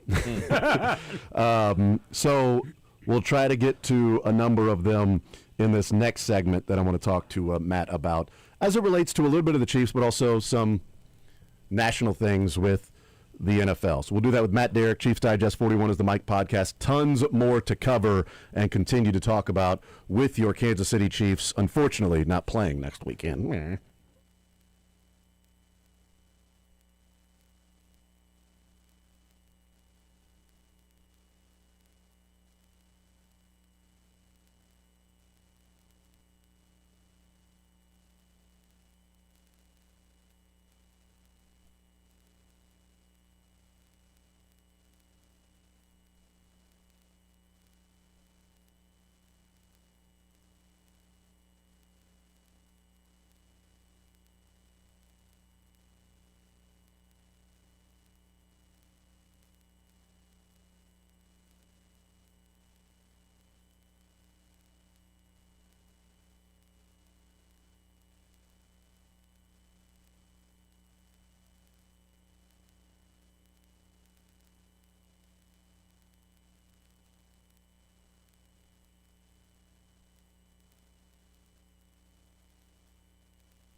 All right, we continue right here on Sports Radio 810 WHB. Jason Anderson with you, Sterling Holmes, Michael Darcia, Matt Derrick, Chiefs Digest 41 is the Mike podcast.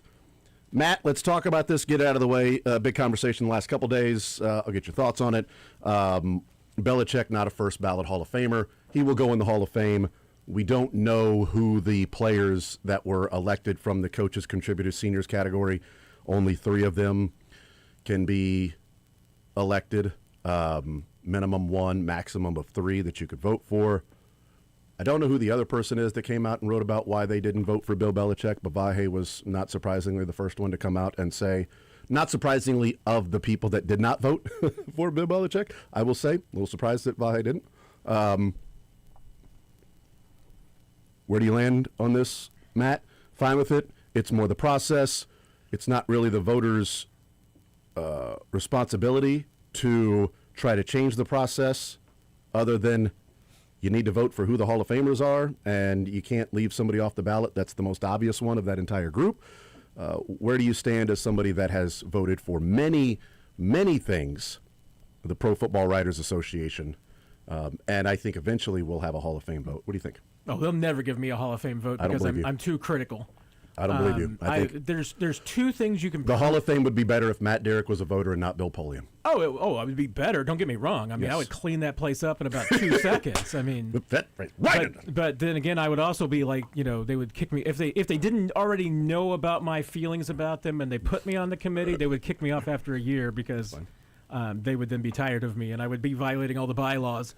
Which we don't know what they are because the Pro Football Hall of Fame won't make them public. Yeah. They do issue public statements saying that you can't violate the bylaws without telling anybody what the bylaws are publicly. Yeah. So that was just hey, let's send a little secret coded message to, and I still don't know. I mean, nobody's really acknowledged it specifically, which bylaw that some people, most are speculating that the bylaw that they are concerned about is with collusion. Collusion, yeah. And that, but that's what, the committee is based on collusion. We've been talking about the Pro Football Hall of Fame committee for years with the main committee on the modern finalists.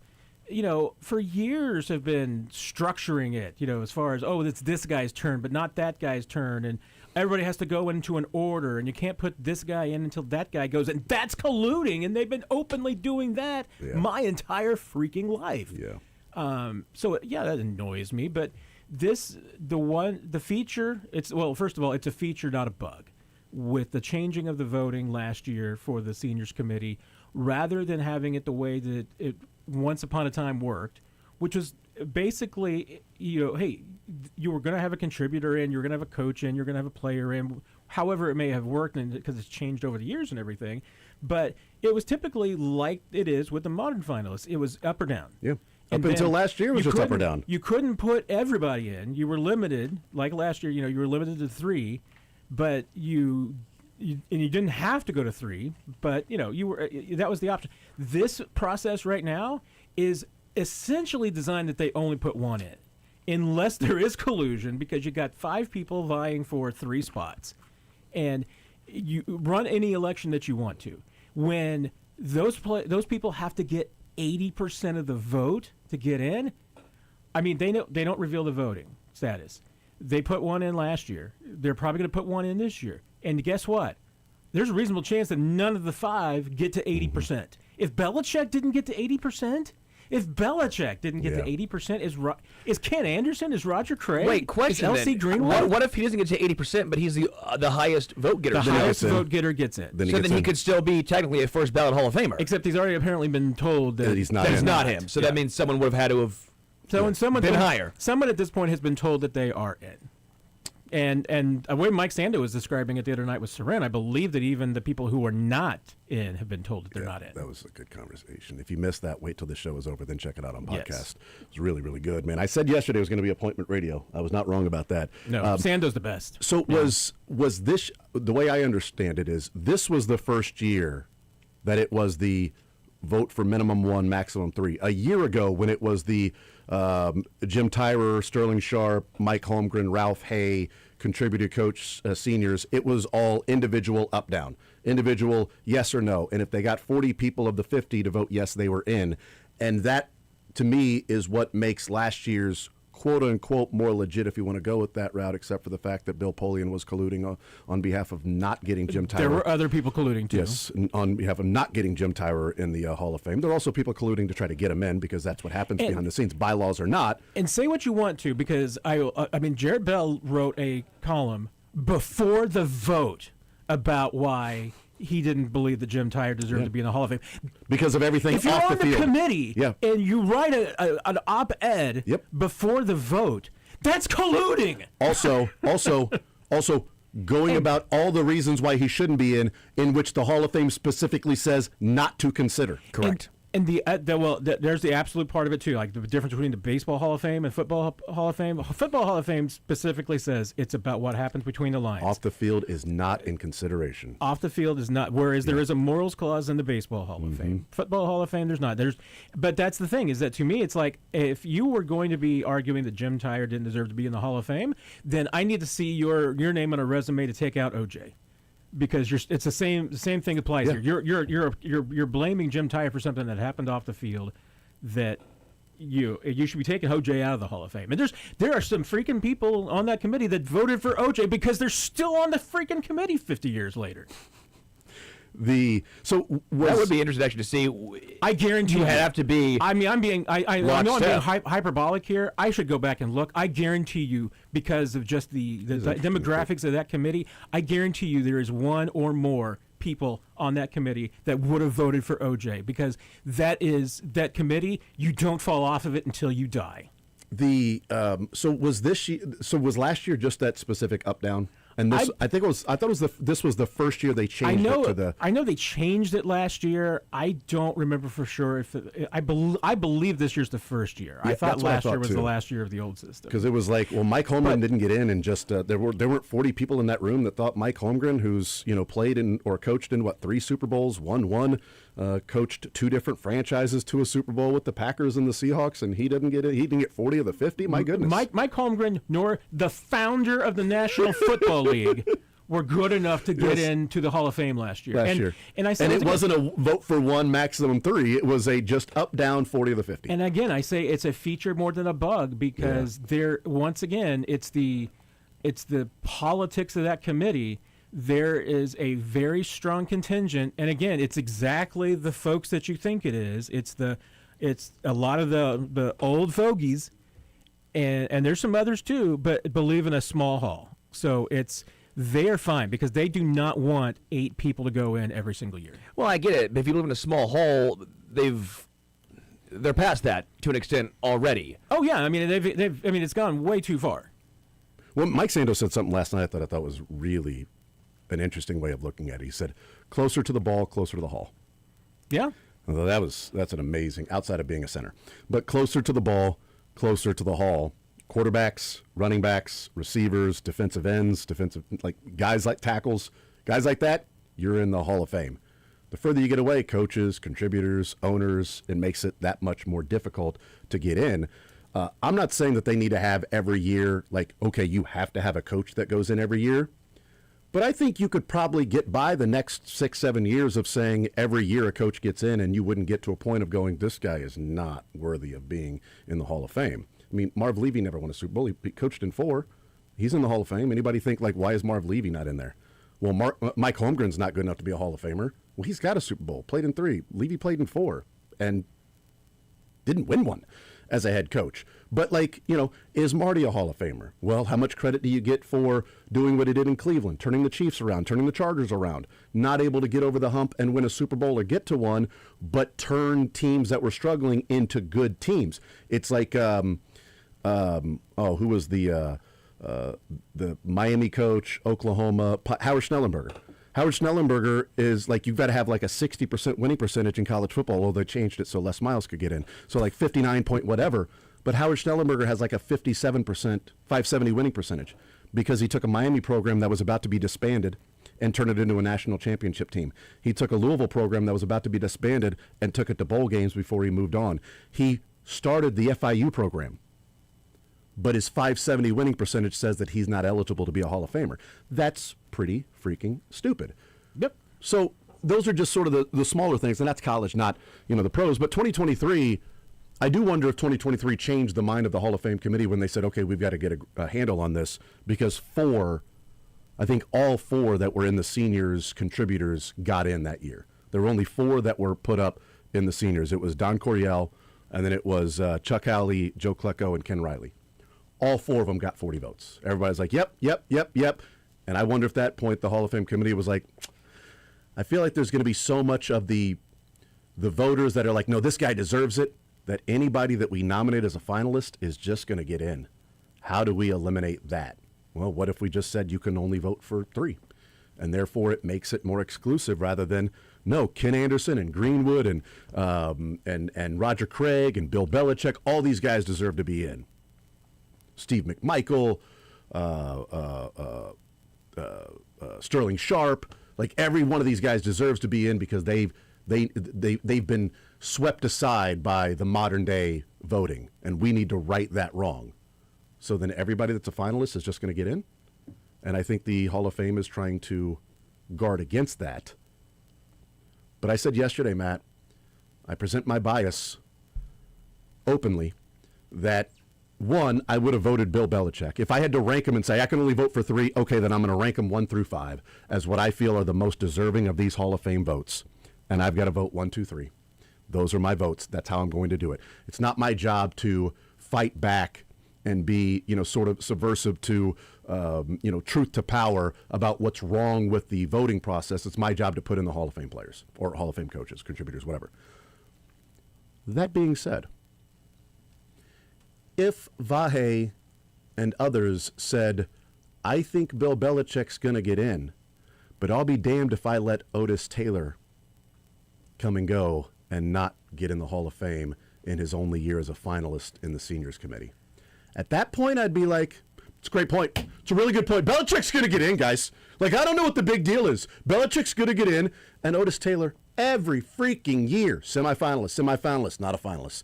2022, semifinalist, not a finalist. 23, semifinalist, not a finalist. 24, semifinalist, not a finalist. 25, semifinalist, not a finalist. 26, semifinalist, not a finalist. Like, can we get off the freaking either bleep or get off the pot?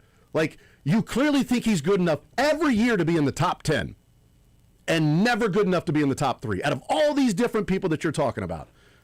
And I will say, if he ever gets in the top 3, I would be perfectly fine if there were more Vahes to put Otis Taylor in.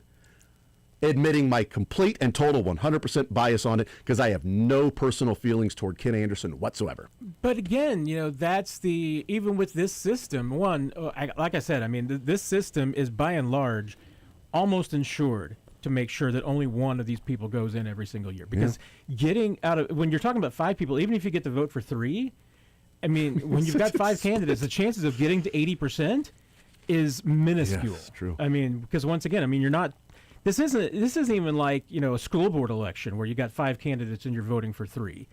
I mean, once again, you look at that, almost none of them ever get to 80%. I mean, rarely does anybody even get to 80%. And it's a selection like that. It's usually spread amongst them all. And that's even more so when these are well-known individuals that are up and there's, maybe a razor's difference between them. Now, that said, again, even the selection process down, why in the world, is someone like last year, Ralph Hay and Jim Tyre, if they were finalists last year, what changed to make them not quality of being finalists this year? Because the same people, it's not like Ken Anderson all of a sudden became eligible. It wasn't like L.C. Greenwood all of a sudden became eligible. It's just... There's no overlap of finalists from one year to the next. It's just random different names are drawn out of the hat. Yep. And why did they do that? Well, I mean... They said, you know what? We gave them their chance last year as a finalist. Why are we going to give them a chance as a finalist this year? And we gave them their chance, and they didn't get it. You guys didn't think they were good enough. And that's just another one of the moronic elements of it. And, I mean, I was... Vahe's column did make me feel a compassion for his argument, and I understand it. Mm-hmm. And I also know that because it's Vahe that it was well-intentioned, well thought out. I don't think that he went into that, with ill intent. I think that he was Vahe wears his feelings on his sleeve in his columns and his words. So what he said, I know it's 100% genuine.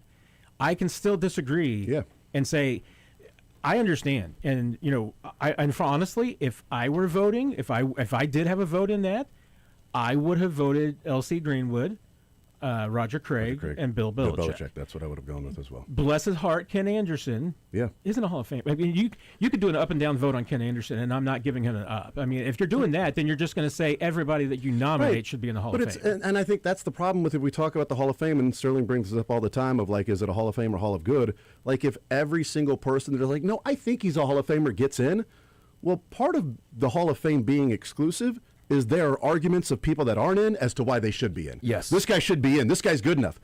Well, yeah, but why isn't he? Well, it was this and that. Oh, so it's difficult to get in the Hall? Oh, yeah, cool. That's what it's supposed to be. It's supposed to be difficult to get into the Hall of Fame. No, but he didn't get in earlier. We need to right that wrong. But he didn't get in earlier. Why? His numbers are the same. They're still the same. Like, I understand some senior committees to say, we need to right this wrong of this particular player was so overlooked in his time that with more data and evidence, this guy deserves more credit and should have gone in earlier. Not 3 or 4 every year that we missed the boat on. Like, you can't miss the boat on that many players every single year throughout the time of voting in the modern era. Because then it's just, I feel bad for this guy. He's still alive. It's kind of his time. It's interesting that Vahe made enemies in Boston and friends in Cincy. A lot of Cincy fans are going, thank you, Vahe, and Boston fans going, of course it's a Kansas City guy. Yeah. Of course it's a Kansas City guy hating on the Patriots. And Bengals fans are going, somebody with a freaking brain. It's just depending on, where your personal feelings lie as to what, want that guy to get in or not. I don't think your job is to fight the process. Why don't they just go to baseball? I know baseball's not perfect. Well, because I don't think Ken Anderson would be a Hall of Famer in baseball either. Well, we should hope not, but that makes way more sense. Baseball's Hall of Fame voting makes way more sense than football's. Baseball's is fairly straightforward. The hard part only really comes down to is steroids and gambling, cheating. Right. That's pretty much what it comes down to. And those steroid players will be in one day. And every one of them will be in the Hall of Fame one day. It's not in right now. And you're right. Baseball's is not perfect, But it is more exclusive. But it's much better and it's more exclusive. Yeah. In some ways, but in baseball, remember they've gone through their own evolutions and everything. I mean, was it Rick Farrell was the one? Ric Flair. Who in like the mid '80s was the seniors committee voted in, and it was basically because back then, and it's a little bit right now. I love Alex Gordon. Alex Gordon was awesome. Does Alex Gordon belong in the Baseball Hall of Fame? Was not in. He got one vote. But he got one vote. I know. I was talking about that. He's like Mark Hakis got one vote. They fall off immediately. I know, right, but people throw them votes just to be nice. Right. And so I think it is cool though. Good. I mean, it is cool for Alex Gordon that for the rest of his life he can say, at least I got one Hall. I got a Hall of Fame. He's a Royals Hall of Famer. Which is pretty badass. One year in like mid '80s and everything, it was like, hey, everybody thought that, you know what, we're going to throw our sympathy vote on the seniors committee to, I think it was, like I said, I think it was Wes Farrell, who I think had like 3 home runs in his career or something like this. I mean, he was a really good defensive catcher. Scrappy player. Really good defensive catcher, but was like the worst hitter you're ever going to find and everything. And, and played for as long as he did just because he was a defensive catcher. He was great and everything, but he was just like it was pretty average. But it was like everybody was like that year. I was, my sympathy vote's going to go to Wes Farrell, his brother Rick West, whichever one it was. They all put him in the Hall of Fame because everybody gave their sympathy vote to him, And then you got situations like, hey, I will gladly admit that I don't know enough about his career, but what I do know and everything, I would say, hey, Buck O'Neil was not a Hall of Fame player, but the baseball documentary that Ken Burns did was a piece of American culture that is going to be preserved for decades, if not centuries.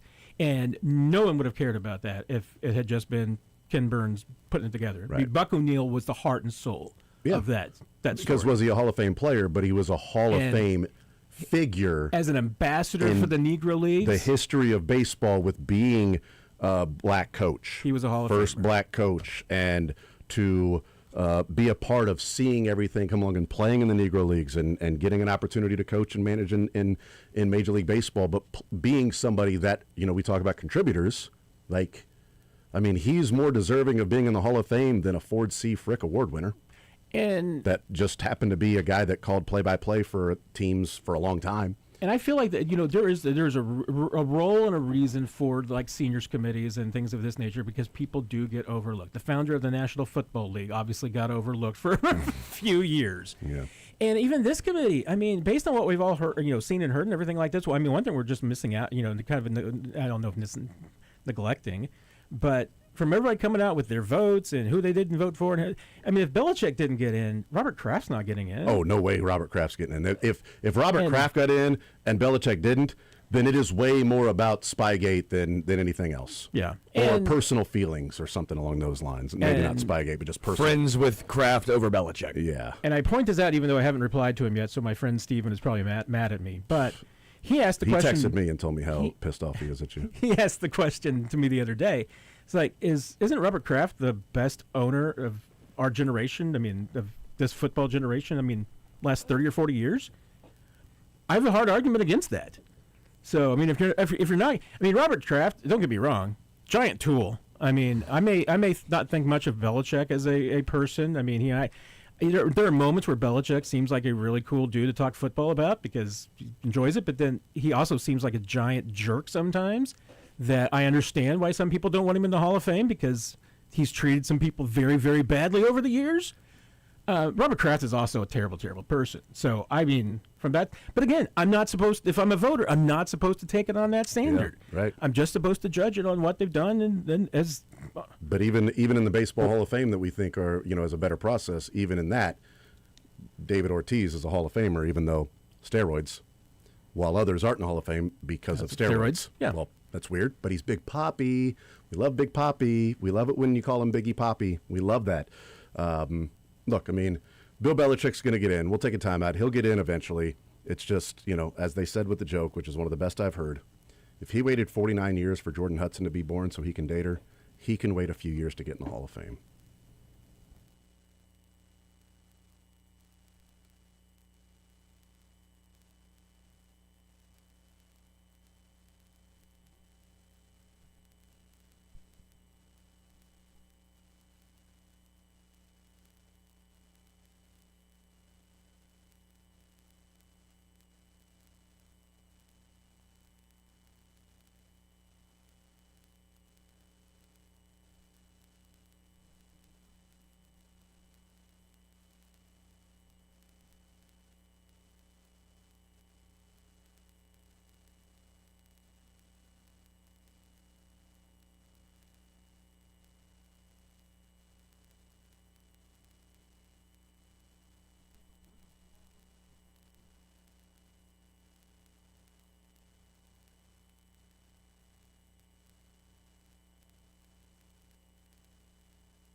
All right, we continue right here on Sports Radio 810 WHB. Jason Anderson with you, Sterling Holmes, Michael Darcia, Matt Derrick, Mick Schaefer coming up at 1 o'clock. I want to play this clip. This was from the introductory press conference from Mike McDaniel as the OC of the Los Angeles Chargers. And he was the top of the list for a lot of people's dream OC for the Chiefs, knowing that it wasn't realistic because you don't get to call plays in Kansas City.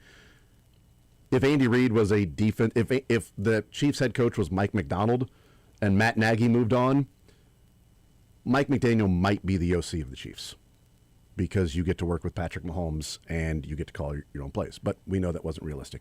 He gets introduced in Los Angeles. And I hear this, Matt, and I don't know if you've heard this. You probably have. But we learned of breather plays from Matt Nagy last year that, well, every once in a while you got to give the quarterback a breather play, which is just a handoff. And apparently they don't keep many of those in their books. But breather plays was an interesting concept.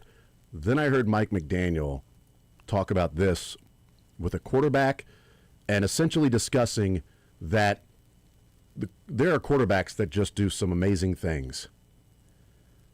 But as an OC, what's your job to take care of that? So here he is talking about Justin Herbert, and as an offensive coordinator, what's your responsibility in getting the most out of Justin Herbert without putting it all on Justin Herbert?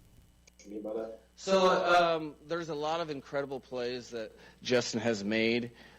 He's firmly capable, and sometimes as a coach, you can rely upon that a little too much. There's schematic ways to get completions that maybe all three quarterbacks on your roster would be capable of doing, of easier completions, kind of not putting so much. It can be taxing over time for a player to necessitate an incredible play too often to be able to score points and win football games. So you try to take it off of him by creating some low-cost, high-reward offense that he's firmly capable of doing, but maybe a player of lesser talent would be capable of doing as well. I mean, if that isn't what people have been asking for the Chiefs to do with Patrick Mahomes for a while, I don't know what is. He makes incredible plays, but as an offensive coordinator, you can rely upon that too much. And there are schematic ways of getting completions that all three guys can make. You can scheme guys open. Sure. And it can be taxing over time to necessitate an incredible play all the time to score or move the ball. You've got to try to take that off of him with high-reward, low-cost plays that any of the quarterbacks can go out there and execute.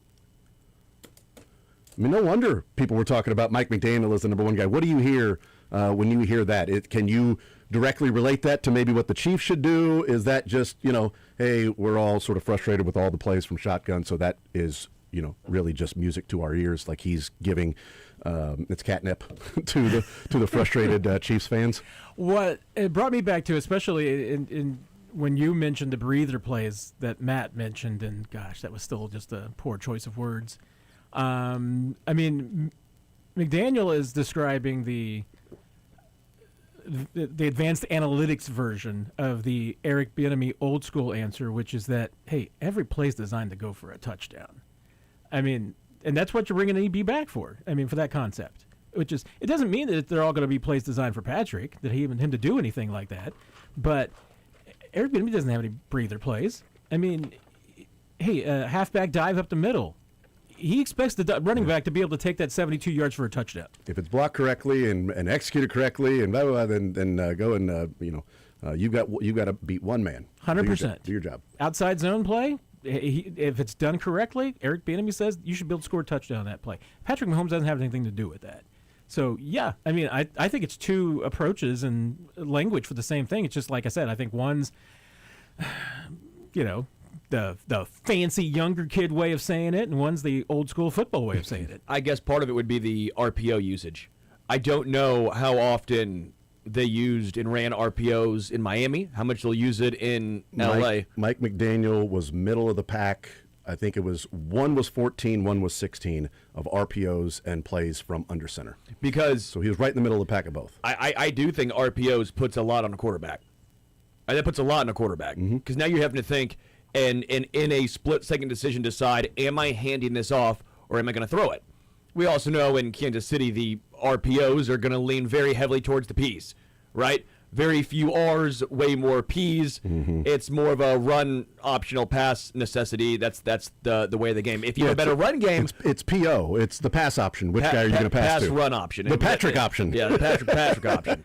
So I do wonder how much that will play a factor as far as when Mike talks about that of, hey, and even with Bieniemy coming back, will Bieniemy come back and say, hey, RPOs, we're done with this.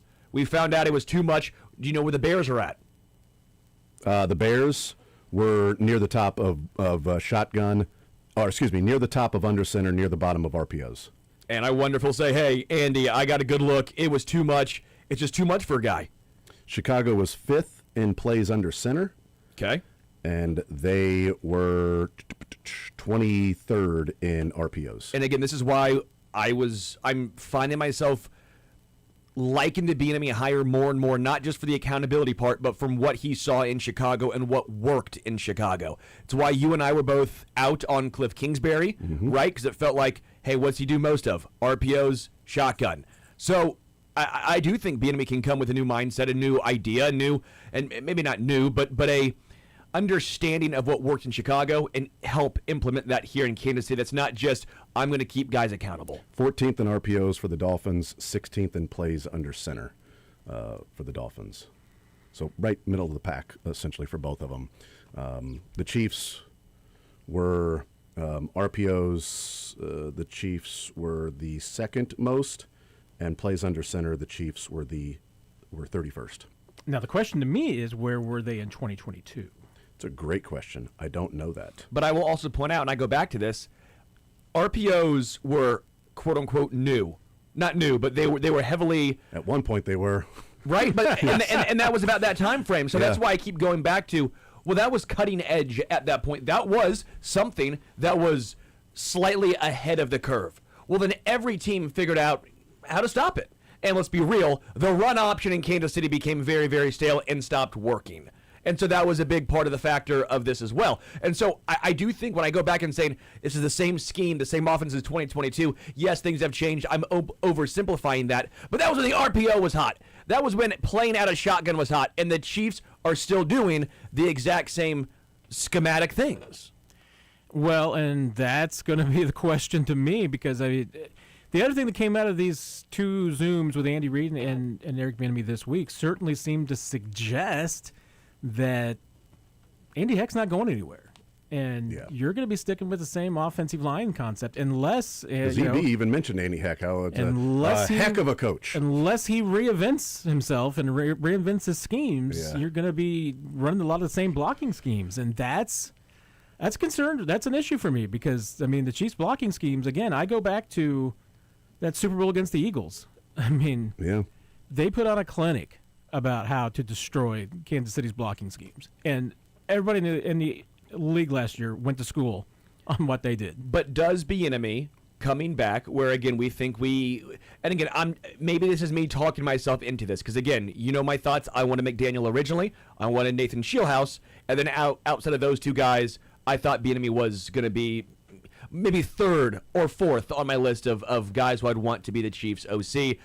Mike McDaniel didn't have a real shot because he's going to be a play caller and do those things. But I do wonder, again, him going to Chicago, will he go to Andy Heck and say, hey, we're working together in this. You saw what I did, right? Do you trust me? Do you trust what we helped get out of DeAndre Swift, who Bears fans wanted gone before I got there? Do you trust me that a 7th rounder in Kamanungai we helped turn into drafted after Brashard Smith, a great running back? A really good running, great's a strong word. Really good running back. Do you trust me? If you trust me, let me have 51-49. I'm the Andy in this. In the run game, I'm the Andy in this. Yeah, maybe. I don't know. Or it's, do you trust me that when we hired Dylan McCullough that we're going to draft Jeremiah Love? I mean, I know the Notre everybody. Dame running backs I was gonna coach. say, I know everybody's going on the running backs coach. You know, he coached Jadarian Price too, and Jadarian Touche. Price is going to Touche, be sir. a third Touche. round draft pick. Touche. Maybe. Well done. And then you can get an edge rusher in the first round, and then you can get Jeremiah Love 0.8. I don't know what you want to call him, but you could also get a Jadarian Price who's also going to be a kick and punt returner for you. Who was drafted first last year? It's kind of like the Quinn Cam Ward. Judkins Cam Ward was and drafted Travion Henderson was drafted first. He was, before okay. Quinshon Judkins. I couldn't remember which one was which. Oh no, wait. Well, Genti was first, but No. I'm talking because they're both. I'm talking because they play for the same team, Ohio State. Yeah. Amaron Hampton 22. Was Judkins 36. Yeah, so that's right, because I was thinking, man, I would have liked Travion Henderson, and wow, they went Judkins. Oh my Judkins goodness. 36. Travion Henderson 38. 38, yeah. Because when Judkins went, I'm like, oh wow, I thought Travion was the guy that people were saying is going to be the main one, but they went Judkins. Travion is the home run hitter Yes. that we've seen, and Judkins is the every down back that we've sort of seen in Cleveland, where Chad O'Shea's come from, and Deuce Staley may come from if he's the guy. I want to play this clip for you, Matt. We talked yesterday a little bit. It's from Wednesday. Sean Payton had a press conference Tuesday, or maybe his press conference was Monday. Doesn't matter. He had a press conference earlier this week. Bo Nix at a press conference too. Yes. Sean Payton said after they beat the Bills in the divisional round and Bo Nix broke his ankle, this first clip is from that post game. The second clip is from his press conference earlier this week. And the third clip here in this one soundbite is from Bo Nix's press conference that he specifically called on his own, independent of the Broncos, gathering local media so that he could offer his rebuttal. But first clip, right after the game was over when they found out he was going to have surgery and he broke his ankle. Second clip in here earlier this week. Third clip, Bo Nix and his, let's call it rebuttal. Over and we're all talking to him, and he knows that God's got a plan for him, and he said he had one in high school, and then he said he had one at Auburn, and I said I didn't realize that. I said if I'd have known that I wouldn't have drafted you.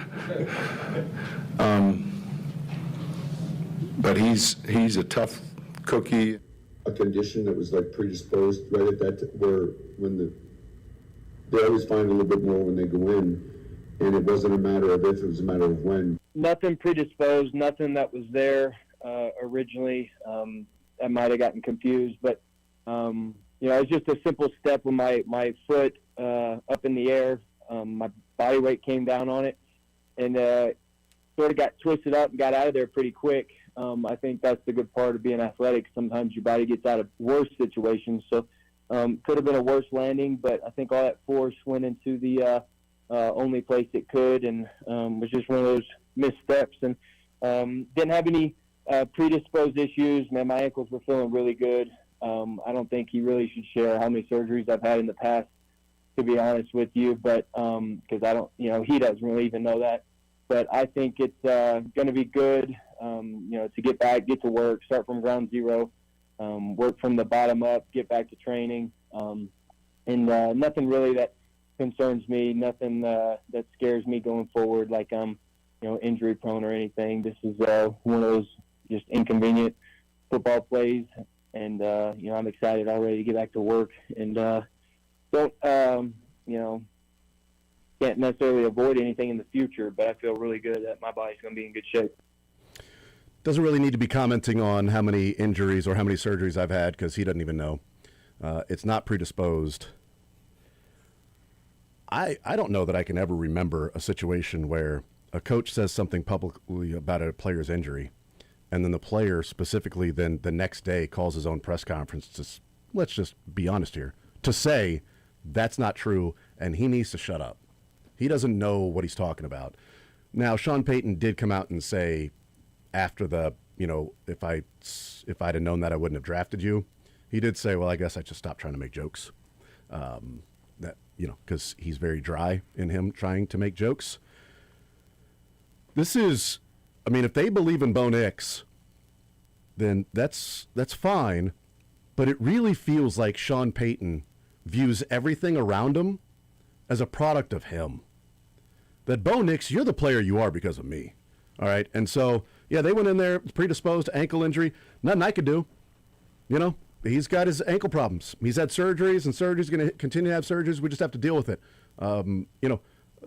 The issues with the team, that's, everything that's good here. Davis Webb, if he takes the Raiders job, be a pain in the ass for him. To go up against us, it won't be an issue for me. It'll be a pain in the ass for him. Like, his arrogance is one thing, but his arrogance almost feels like he's gotten to a point to where they went to the AFC Championship game. But I really wonder, Matt, what happens next year when the close wins turn into close losses. And this is what's going on in a year where they make the AFC Championship game and win the division. I keep trying to ask myself, what was his motivation for saying this? I can understand the whole first time was just dry joke and everything like that. Maybe he was joking. I don't know why you double down on it the second time and everything, and then you make it worse. Because that wasn't a joke. I mean, now is no. But you couple this with firing Joe Lombardi and Lombardi's comments. And yes, and to paraphrase, the great classic philosophical film Top Gun, I feel like Sean Payton's butt right now is writing checks, or his ego is writing checks his butt can't cash. Gosh, I screwed it. They actually did the exact same thing in Top Gun. It. It was just in one of the deleted scenes. They had to go back. I thought you were saying when Joe Lombardi said to Sean Payton on the fourth down, "We could have had him. We could have had him, Sean. We could have had him. I will kick when I am damn good and ready to kick. You got that?" Actually, I heard him say, "You never close your eyes anymore when I kiss your lips." That's actually I just hope that, right? I just hope for Sean Payton to clean up his act. Goose doesn't have to die. So I will say, this makes you have an appreciation for Andy never saying anything at all, so he doesn't even put himself in these compromising situations. But two, I'm not agreeing with Sean Payton, because I think Sean Payton is completely out of line in this regard. He is. I think he is overstepping boundaries and is looking more or less like Josh McDaniels. Not Mike McDaniel, Josh McDaniels, but he had the whole thing with Denver and the Raiders. Yeah, he had multiple stops that were just ridiculous. Because it doesn't sound like Bo Nix and Sean Payton have a relationship to where where Sean Payton would respect Bo Nix enough to not say that, and Bo Nix has the relationship enough to understand why he would have said that, to where they don't even talk. He says that, and then Bo Nix goes and has his own press conference about he shouldn't be saying those things because he doesn't know. And what's hard is Bo Nix has probably heard a lot of the outside noise that really is people saying that Sean Payton has made Bo Nix. That has been a storyline. Sean Payton thinks he made Bo Nix. No, that's my point, is there has been a large subsect of folks, I think a lot of people, even outside of Denver, who would say Bo Nix is not a good quarterback. They're only doing what they did because of the defense and because Sean Payton can make Bo Nix look like a viable NFL quarterback. So when you go out and say that, and I'm sure Bo Nix has seen those comments online, and now you're hearing your quarterback perpetuate what has been thrown around on X, well, that's just going to make you believe, okay, so my coach doesn't actually believe me. He believes what the Yuhas, the Wahas, the whatever you want to call them, the Yahoos, the chocolate milks. Is it the Yahoo? Yeah, it's a little bit, yeah. Yoo-hoo. That's a Yoo-hoo, but you're close. I'm close. Think on Twitter. Just as bad as me putting my butt before my ego. Yahoo's a website, search engine, mail, but whatever, that's okay. But the point remains, when you as a head coach are almost perpetuating what the negative connotations have been about you as a quarterback, then what do you believe? He believes what the people on Twitter think about me? I do find it funny, the analytics, a lot of it, have been all season, like, Bo Nix is not this good. The underlying numbers say Bo Nix is bad. But then the analytics of saying, you've got to kick the field goal. You can't go for it on 4th and 1. The analytics, unbeknownst to Mark Schlereth, the analytics actually said it was more analytical to kick the field goal there. And the analytics people going, well, yeah, but you didn't have Bo Nix. If you had Bo Nix, I could understand you going for it. The quarterback that we've said is not good enough all year. The reason why you don't get me wrong with the analytics people say all these analytics are adjusted for all these factors. So, no, I don't think they are. Of course, that's not adjusted for whether that guy's in or not.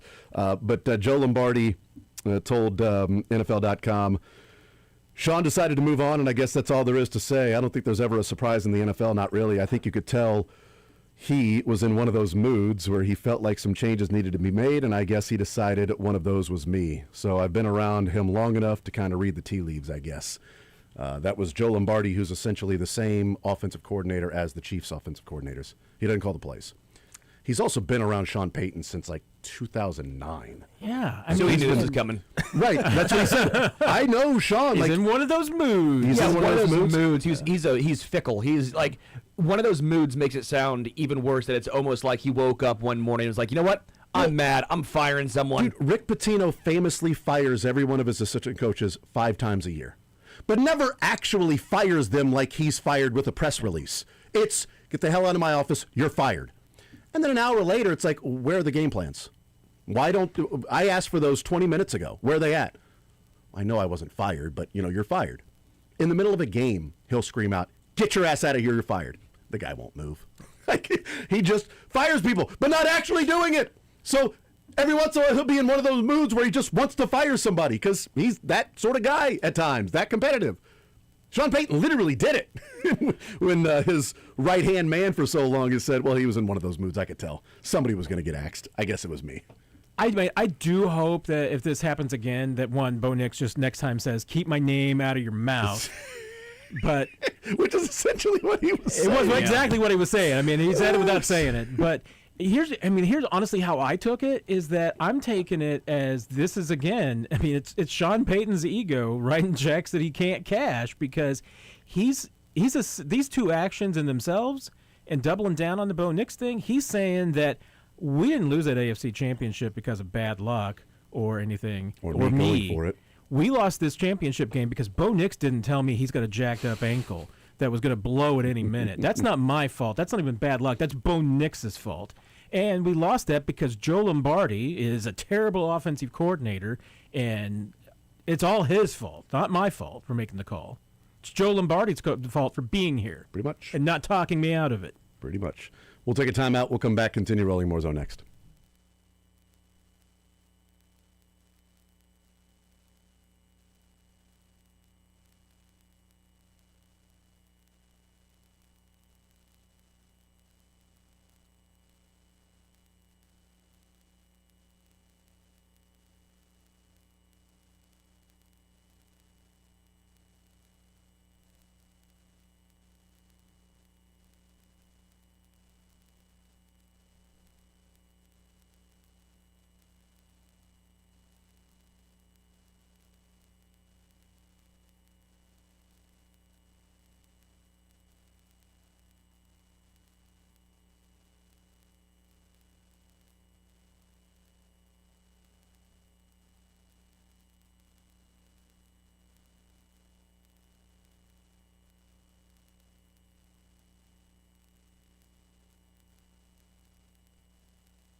All right, we continue right here on Sports Radio 810 WHB. Call it and play sports and leisure, and/or leisure. Sterling is Why so don't you? pumped about watching the Farmers Insurance Open because Matt Lauer. Justin Lauer. Okay, I didn't know if he was on the anchor desk or not anymore. Justin Lauer. Justin Lauer, Hall of Fame catcher. Spelled lower. Justin Lauer came up from the Corn Ferry Tour, which again, Corn Ferry Tour, you'll see it out there. Let's just it's say in Kansas City. On the leaderboard, he could be a whole lot lower than what he is because that man is killing it, right? He's in second, and now it's only obviously Friday. Oh. But 10 under through 2 holes, and obviously yesterday's 18. He was 1 under today, so 9 under yesterday. I think they're at Torrey Pines, I think, right They're now. at the Farmers.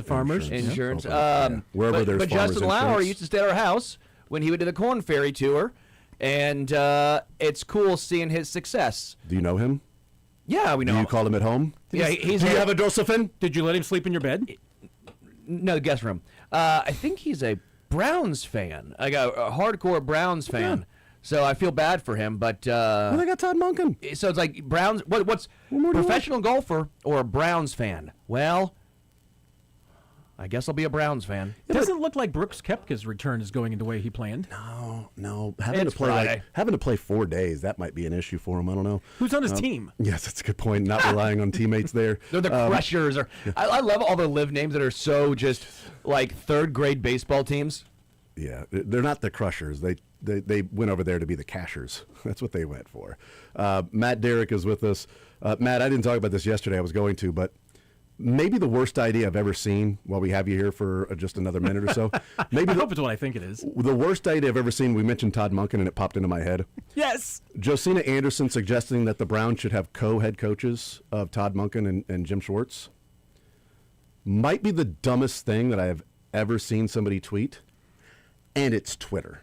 /X. I mean, she said that, like one NFL source suggested it, which I'm really hoping that it was that because I'd like to think that there It are was just... Osina Janderson. It was actually Todd Monken. One Jim NFL source. Schwartz. One NFL source said it. Just Todd Monken. like to think that, like in some other NFL office, there was like this discussion and everything like that. And there was like, hey, the way the Cleveland's got this thing all mucked up and everything like that, they just have like co-head coaches and everything. The only thing And then it worse was would be like, co-head coaches. Hey, $10 if you can get them to consider that. And then somebody's like, hey, Josina, we're just thinking over here aloud about this. Let's see if we can get Cleveland to consider making those guys co-head coaches. And let's tweet that out. And one of the dumbest things I've ever seen proposed as couched as in a source has. I kind of don't want to do this all the time now. I just want to, tweet out ideas and say, hey, source tells me that, people are thinking that Cleveland should. And it has to be Cleveland because it's believable. Yeah, that's exactly. a good point. It's believable. Cleveland might do anything. Cleveland's might consider any considering having 3 kickers on their active roster. Oh yeah, absolutely. No, they're considering every game, splitting every other series with Dylan Gabriel and Shadur Sanders next year. Did we also find out how many guys turned down Pro Bowl invitations before they called Shadur Sanders? I mean, I know a bunch of guys are hurt. What if because- Trevor Lawrence never even got the call and he's just sitting there like, I guess Cam Ward got the call and he was like, no, I'm not doing that, man. I'm not a Pro Bowler, so kudos to him. they should. is that right? That's what I was told. So Why don't they Were you just told on do his Facebook name? like Pacheco turned down all the money and donated all of his money? It's basically who wants to go and play flag football, and all the guys were like, no. I'm going to go on vacation. I'm going to go to Cancun. Why'd I go play flag football? he's gonna get at least $50,000. Yeah, nice.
Twitter thinks he's funny. Shame on you nerds. His wife and kids think he's lame. No! We couldn't get Paul, so we're stuck with Mick. Yep. Okay, still got it going on. Mick Schaefer on The Zone with Jason Anderson. Hold your ears, folks. It's showtime.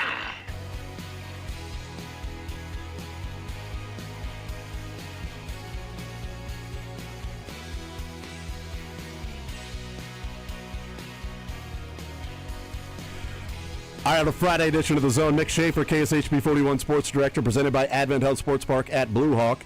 Mick Schaefer hanging out with us. Thank you to Matt Derrick hanging out a little bit longer. Mick Schaefer took a detour to Manhattan this morning. That doesn't seem like that's the quickest route to get here as the crow flies. Who drives to Manhattan on their way to the 810 studios? Caldwell to Manhattan I don't think to that's here. No, I think he went from just his... You live in Caldwell, Kansas, I assume still. Do you assume that? Yeah, I assume that you just... I feel like you were like you were dropped in her as a baby, but also like as a teenager in your 20s. And yesterday. Maybe yesterday. yeah. This is only the first laundry injury you know about. I've had many head injuries from laundry. This is the first leg injury. Your hair looks great though every time you get dropped on your head. He actually just fluffs it out. Yes. He's the first person to suffer from CTE for doing laundry. No, it was so my son's got a second job interview and he's got 2 suits but only one he likes. So he's like, man, it was over Zoom, but I already burned my blue suit. I need to go get another one. And I'm like, all right, I'm going to go over there, and I'm going to help you find a suit, and I'll pay for it. It is an investment to get you off my payroll. I felt like the dad from Step Brothers. I'm like, you go to my closet, you get whatever you need. Brennan, you too, okay? It's a big day for us. You get charcoal. Big day for us. What color? So he's blue. You got charcoal? So he has a black and a blue, so now he has a gray one. He wanted the light gray. Like, okay. And that's what... My order, you get a black, you get a gray, you get a blue, and then you get a fun one. Then you go back, get a black, blue, gray, then a fun one. Yeah. So most people I know don't have 10 or 12 suits, but I do. But I appreciate him not taking something for granted, because if he had just been arrogant, he could have said, well, I'm going to wear the suit I don't like on the Zoom, so then when I get the in-person interview, I'll rock that blue suit. Yeah. He wasn't taking it for I'm granted. proud of him. He wore his suit pants on the Zoom. So What? it always, You didn't even have to. You never wear pants on TV. Well, you never know when that's like a question they're going to ask. All right, where do you want to be Stand in up. 5 years? Also, will you stand up for us? Turn around. You want to be in movies, don't you? Yes, I do. Nice suit pants. That guy can wear a pair of slacks. Yeah, he can. I know. Rock a pair of slacks. I know that. Can I So see we your ran shoes? over there. There is, Are your shoes polished? there's Then we a, know you take yourself seriously. Men's store over there that opens at 10. I'm like, I have an hour. And I left at 11. And you got here at 1? It's only, from my house to Manhattan's only an hour 35. Okay. Now it's a little farther to get here, but yeah. So what is it about from Manhattan to here? 150 Okay, how about that? to this place, yeah. Nice 150. job. Good job. Good work. 150. Thank you. How about you, man? Dad stuff. Like I said, it's an investment. We got to get him on somebody else's payroll. Yeah, that's Then what I'll start working on the other. Pinstripes next. You got to get him a pinstripe one. Maybe. That's my favorite little pin. Or a little little plaid, like a little. Yeah, those are right. fun. Power suit, power tie, power steering. It's all about that for his son. all You know what I about mean? that. That's what I Power. keep telling my wife about all these hitting and pitching lessons for my son. It's an investment. Yeah. So then when he makes it to the big leagues, You show her every month when these guys sign new contracts for $300 million. I constantly say, look at Carter Kyle and Tucker. Kuderna. Look at Carter and Kuderna. And she's like, anybody else? Look at those- Carter and those two. Kuderna. Look at Carter. What about Carter? You've met Carter. We've hung out with Carter. Look at Ben and Carter. Jensen. Look. If you don't want to look at Carter and Kuderna, look at Ben and Jensen. Ben and Jensen. Look at how much they signed for. That's you think their parents are mad about the hitting and pitching lessons that they gave and catching lessons for Carter? Are you kidding me? Come on, man. It's an investment, is what I tell her all the time. All the time. Good for you. That's a good dad. Thank you. I know. Oh, you were talking to Mick. I didn't know who you were. I will go over to Manhattan and up to Maryville quite a bit. Yeah. Just like in the mornings, let's go have some lunch, whatever. They always forget stuff. But you won't go down the street for your daughter. Interesting. Hell no. I haven't talked to her since like 2023. And that was to pass the salt. Yeah. I was like, don't talk when I'm talking, is what I said to her. That was to tell her to stop talking. Yes. Good night. Do not address me until I address you. It's like Meg. Yeah. It is totally like Meg. That's not true, though. I just want people to know that is not true. Mick is a great girl dad. I will spend the entire day at a volleyball facility Yes. in KCK on Saturday for her. And still won't talk to her. Still won't talk to her. Yeah, I'll be watching the other team, not even her. I'll be sitting on their side cheering against her. So we can go home. Yes. Let's get home early. Yes. Who cares? You've got medals and rings. Let's go. The game's on later. Let's go.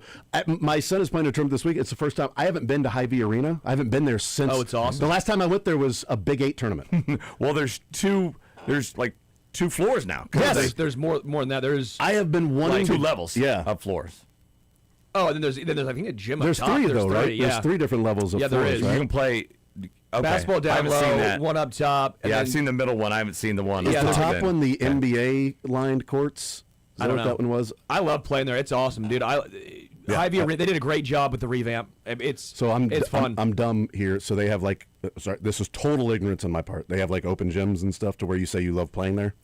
We had leagues. Okay. I was snuck in and played once. It was fun. I was doing leagues up there. I'm sure they have I open am, gym as I well. am pumped, but it was like when I went to the Super Bowl down in Miami with the Chiefs. I had always said I'm not going to go and attend a Super Bowl until the Chiefs are in it. I'm not going to go to Hy-Vee Arena until my son's playing in a tournament there. It's what I've said. Okay. I'm not going back to Kemper until been my there for son's playing. volleyball. Yeah, until my son's playing in a tournament at this arena. I'm never returning here. I didn't realize that then the Big 8, Big 12, it would move around, and then Kemper would no longer be used. But I was just saying in my own mind, when I have a child, I'm returning here to watch a tournament game at Kemper Arena. So I'm pumped, man. Everybody talks about how awesome it is. So it'll be the first time I get to see it. Yeah, and they're kind of like if you walk in with like a water cup or Stanley or whatever, a lot of times you can't do that. I'm like, really? Come on, what are we doing? So Can I walk in with a knockoff Stanley? yes, they're fine with like Turvis or anything like that. Yeah, good pull. yeah. That's the original Stanley. That's a man with a wife right there. That's right. It's like a full water jug. You That's can a do man that. with a wife who leaves the jug in the Turvis in your car. In our whole cabinet that houses the water cups, we can hold 45 water cups. We have 47 water cups. We just never. So can't true, part dude. with Can we any of it. donate to it? No. No, This is yes. our cabinet that we have that we store our bottles and all that stuff. There's always like one or two that's like, I just won't really fit. Can we adjust it? No. Those in the way back, we must keep them. Okay, we cannot throw those away. By the way, I'm not the one saying this. I'm just saying, Someone in the house. do we have to keep them? We must keep those. Although my plastic cups that I get souvenir cups from Chiefs games, Royals games, and other events, apparently those are an issue. Those are taking up too much space. Those need to go. We don't need all of those. But the water bottles that are 4 rows back, totally fine. Love you, honey. I love the dynamic And you're of right. if we have 2 open cup holders in the car, my wife will come out with 3 drinks. I'm not going to say anything because I love my wife. I just, it's always like, can I move this around? And there's a water, a coffee, and a protein shake. I'm like, we're going to 3 and 2, okay? I mean, we're just. Let me get my cup and put it between my legs. This is a 7-minute drive. It's a 7-minute drive. And I'm the one driving, and somehow I have to have the coffee. The danger zone of where it's going to spill. I'm going to get. Oh yeah. Well, Do you think we're the only 2 guys that I have don't this think happen? so. Well, and then a lot of times she'll have a mug of coffee, which of course won't fit in there. No. And she'll sit it on the dashboard, and it's like every day she has to relearn about centrifugal force. Right? I mean, you're going to take a turn, that thing's going to move. It's going to slide over, and I don't. Second time today we've said centrifugal force. I was just about to say it, too. I said it early in the first hour. It's been a good day for the show. But yeah, that's our cup dynamic. Yeah. So, but really, she's just. It's a little bit like license to drive for you. She puts the cup up there and says, "If this spills, you're not getting your license." By the way, I don't know if you guys saw, we are going to have probably all the same themes for Rotten Tomatoes next week. Catherine O'Hara died. Yes. Horrible. Yes, I saw that. She passed away today. What a career. Yes. So talented, a great actress, but then a great comedic actress. I've made my whole family watch the Best in Show, Mighty Wind, Waiting for Guffman, For Your Consideration. They're just some of the most amazing movies I've ever never made. seen Best in Show, and we have a dog Get now. out of here! I've heard nothing. You've but seen good- every movie. I know. I've heard it's nothing the but best great of things all of about them. It's the best. It's better than Spinal Tap. It's better than Guffman, Mighty Wind, all that stuff. Not better than Spinal Tap. Buddy, it blows Have you Spinal seen- Tap have you out seen of it? the water. Have you seen it? Have you seen Best in That's Show? a no. But Best I in have Show. seen Spinal Tap. Yeah, but if you haven't seen there's the other one- there's no movies you've ever seen better than Spinal One. Tap. What one? So Spinal Tap is your number 2 movie of all time. What's your number one? Casablanca. You've only seen Big 5 movies. Well, yeah, of course. Big Lebowski. Oh, okay, whatever. That's a great movie. It's a great movie, right? You thought I was going to say something dumb. Well, I mean, yeah, but it will be. Damn it, Walter. Best in Show will now be number 1 or number 2 for you. If those are your 1, 2. You got to see it's amazing. No, I need to watch it now. And it's all the same cast. All 4 Yeah. of those movies are the same cast. Wait, they have Nigel? So no, I'm not counting Spinal Tap, but there's a lot of the same cast. Michael McKean is in it. Is in the Best in Show. Who else? Christopher Guest, obviously. Which of the movies that you were talking about? So Best in Show. Waiting for Guffman. Haven't seen that either. Mighty Wind. Haven't seen that one either. For your consideration. Also haven't seen that one. All like within 6 or 8 years. They've got Parker Posey, right? Oh, They got yeah, Michael right. Higgins Clark. Okay, yeah. They've got Eugene Levy. They've got Catherine O'Hara. But they probably don't have a song about Big Bottoms or Stonehenge. They have better you know? songs. Yeah. A Mighty Wind. So Mighty Wind's great in that it's and often O'Hara and Levy are paired with each other. They're like lovers or former lovers or married or whatever, because they work great together. Mighty Wind, they come up with a ton of songs because it's a folk festival and everybody comes back from 30 years prior and they all reunite and sing all these.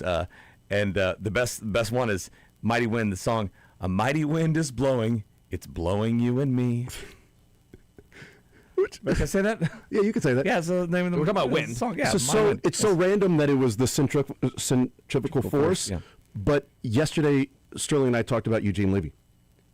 And now today we're talking about Eugene Levy. Like, this is crazy that's back. We haven't talked about Eugene Levy in like 5 Well, years. Catherine O'Hara was on the studio too, and I think they're shooting that now in right. season 2. Maybe That's a they've good already point. shot it. She's only 71, so Yeah. Which is not long enough in Yeah. life, and what a career. I use it as, and this is nothing against her because I think it was at the time, but I sort of use her an example as like what mid 30-year-olds look like today versus back in the day. Is that when she was filming Home Alone, she was 35 years old. Yeah. And it's like that doesn't look like a 35-year-old today. No. Like 35-year-olds today look like they're mid-20s. Yeah, Back exactly. in the day. It's like- Age has aged. yeah, she looks like she's 46, 47, right? Like, and she was 35 years They old in said Home that- Alone. They said like Paulie from the first Rocky. He looks like he's 50. He was 29. He's like 29. How? How? Yeah. All right, that's your homework tonight, Sterling. Watch And- Rocky. And everybody, Darcia and Jason. No, watch Dude, I'm Best in. in Show. There are 3 I'm people in that movie, 4, that steal every scene they're in. Parker Posey, Yeah, she's good. Catherine O'Hara, Fred Willard. He's the announcer for the Sure. Best in Show dog show event, and then is it Michael Higgins Clark? Something Yes, it is. No, John Michael Higgins. Yeah, John Michael Higgins. Green Miles, Michael Higgins, right? Clark. They're all, the one that has the game show, I think. Yeah, and he was on Pitch Perfect. Yeah. They're the So, same. They just throw 3 first names Yeah, together something and, like that. and it's going to work. Best in Show is in my top 10 of all time. It's No an kidding. amazing I just movie. pulled I'm up pumped Big now. I need Bottom to watch lyrics it. because I was going to sing Oh, some good, on man. air, but Good I for you. realized I can't probably say any of this on air. A Mighty Wind is the one that The most alliteration. reminds you of Spinal Tap Okay. because it's the musical, Okay. the most musical. Let me ask you this. Best in Show. My 10-year-old. Good to watch it? 100%.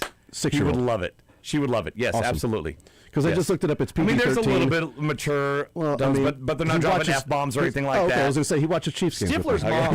He's in Stifler's mom is great Stifler's in it, mom's yes. in it, right? Yeah. Yeah. Jane Lynch is in it. She's great. Oh, she's hilarious. It's great. Man, I am in. The cast is off the charts. Okay, come got over baseball practice on tonight. Sunday. Ooh, We're going to start that. You lost me at come over. I got to work on Sunday, bud. Just come over. Sound Ooh, off. I'm working that day. What day? I haven't told you. That day. We need to find out what streaming service it's on. I've only seen For Your Consideration once. I've seen all the others a million times. Okay, I this need is to see that. called Best in Best Show. in Show. It's about a dog show. Streaming. Looks like I could buy it for $5.99. Well, you're stupid. Is it going to be on? It's worth it. Buy it for Best in Show is not on the major streaming. It's not on Netflix services because right it now. says, "Oh no, this title currently is available to So watch you- in so- your country." Oh, So hold on. So let me ask you this. Hold on, Sterling. I got to get to the bottom of this real quick. In order for you to find out where something's streaming, you individually go to each individual No, streaming. it Okay, just I just says- wanted to make sure. It literally says best in show streaming, and it gives me all the available on blank, blank, blank. And then it says Netflix, so it says watch best in show. I go to it, it says not available in your country. So maybe Well, if like you go to Rotten Uzbekistan is playing in Go to Rotten You Tomatoes. can buy it though, right? on the YouTube or Apple TV Okay, or Amazon Prime. But go to Rotten Tomatoes and you click on the movie, and right below it, it'll say where to watch. Well, now you know So what and the they're percentage all is. of the streaming They're all services that it's on. mockumentaries, right? Just like Spinal Tap. Yeah. They're all of those movies are mockumentaries, and she's in all of them. Okay. Yeah. And That's it. We got baseball practice till 6:30 tonight, and I feel like coming home, showering, I'll best give in you show. 2 days to That watch it sounds because like I'll a- be back. Well, great- 3, I guess. I'll be back on Monday. We can talk about it. Yeah. But Sunday, you guys hanging out? You coming over? I want to get to the bottom of this. You gonna? I'll light a fire for you. Sure, if you come on sound off. Sounds like you have nothing going on. That does sound like he's got nothing going on. It sounds like a sound off. I just got Listen, and you get your $50 gift card. Do You you can really? use $5 of that to buy Best in Show. I forgot. $45. $5.99. You're $45 in the red. $44. I forgot I have.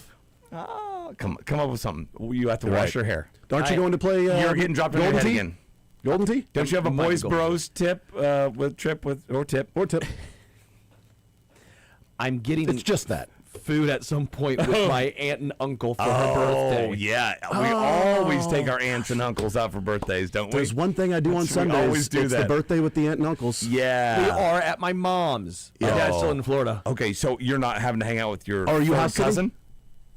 It's not the night you're taking your third cousin to the movies? Well, that's my Jersey cousins. No. Okay. Yeah, but that's by marriage, so it's totally Yeah, fine. It's yeah. not a big deal. That's not Yeah. weird or anything. No, not weird at all. Well, no, guys is Saturday night for Golden Tee. I got sent a really funny text about how they're gonna trick me to go. Yeah, they really got to trick him to go play Golden Tee. Like, oh, a real pulling the strings. Have you ever They're seen? gonna break his arm to get him there.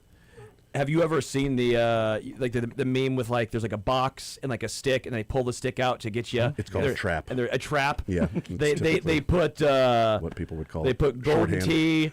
They It's put short a for six trap. pack of beers. They put Pearl Kiss, Jam. Chiefs, Pearl Jam, and then some Marlboro Reds down there. And they're gonna, Is that just for you? they sent this to me. They did a lot of work on that. A lot of guys put that together just to get you there. Yeah, and I was gonna go either way, but I thought it was very funny. That's interesting. Uh, Why is there an Eagles logo? There's not. It's Golden Tea. Whoa. It's Man, Golden those Tea. are your friends. They That would know. says That's Chiefs. a Golden Tea logo? On the bottom left. Yeah, It's like Golden Eagles? Tea. Oh, yeah, it is. Yeah, see? How about that? I have it in my house. So what time you getting together on Sunday, Sterling? Whenever Mick wants to come over. Arrive at the station at 7:15. We'll record at 7:30. Okay. Ooh, you guys should meet in Manhattan for the Iowa State K-State game on Sunday. You should go there with your son to see if he can celebrate that he got the job. Sunday.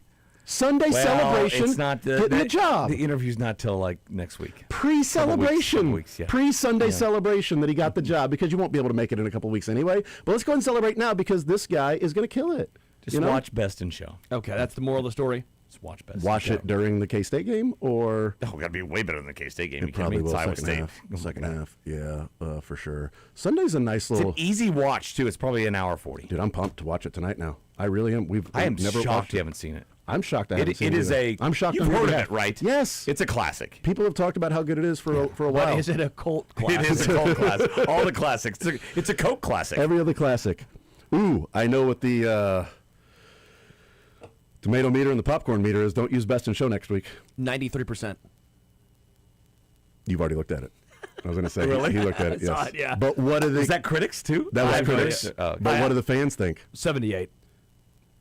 Michael? We'll say 85. 80. I was gonna say 85. We'll say 86. I'll go 88 then if you say an 85. 88 is exactly spot on. 93 and 8. You guys got it both right. Mick looked it up. Oh my gosh. I've got it memorized. We 'cause know it's that ball. good- It's that good of a show. Yes. How about that? No, we're watching that tonight. A little baseball practice, a little Best in Show. Yeah. Heck yeah. Because I we've been think watching dog movies. The dogs will keep the kids Yes. entertained. We've been watching dog movies, and so we watched Homeward Bound a couple of Fridays ago, and I hadn't watched it since I was a kid, and my wife was like, I cry during this movie all the time. But what I didn't realize she was talking about is that, and I hope I'm not speaking out of turn, love you, honey, is that the crying took place when the dogs protected the little girl Yeah. at the end. She was bawling, just like outwardly bawling. It was like she did when the Chiefs lost. You know what I mean? Speaking of bawling, excuse me, that was cries of happiness that football season was over. speaking of bawling, I didn't think it would ever be this early. I don't even know who to thank. February every year. I mean, I just want to. I want to thank Andy Reid for keeping the offense the same. That's been pretty awesome.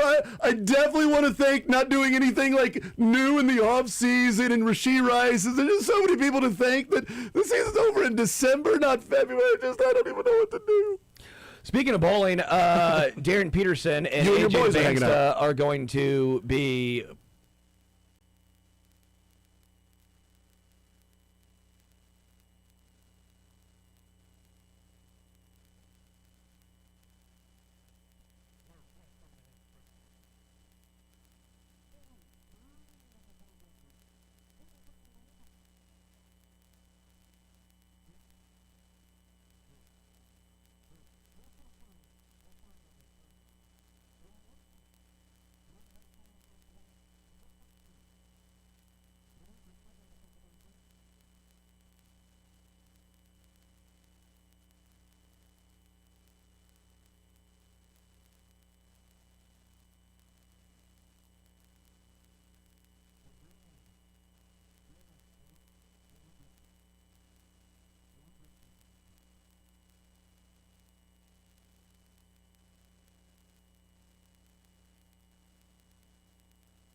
All right, we continue right here on Sports Radio 810 WHB. Jason Anderson with you, Sterling Holmes, Michael Darcia, Mick Schaefer hanging out with us. He's presented by Advent Health Sports Park at Blue Hawk. We've got the College Game Day simulcast tomorrow right here on Sports Radio 810 WHB. So if College Game Day is going on and you want to hear it, check it out, and you're driving around maybe for some basketball tournaments or soccer, some other things, whatever's going on right now, you can tune into Sports Radio 810, and then at 2 o'clock our coverage starting of KU and BYU. 3:30 tip, 3:30 tip on the ESPN, 2:30 on the SEC network for Mizzou, Mississippi State. Yeah. The second biggest game across the country tomorrow. Probably not. And then 1 o'clock tip on Fox on Sunday for K-State, Iowa State. But those 4 games on Sunday are kind of fun because it's... what else is Sunday? So you get Florida, Alabama at noon. Big good one.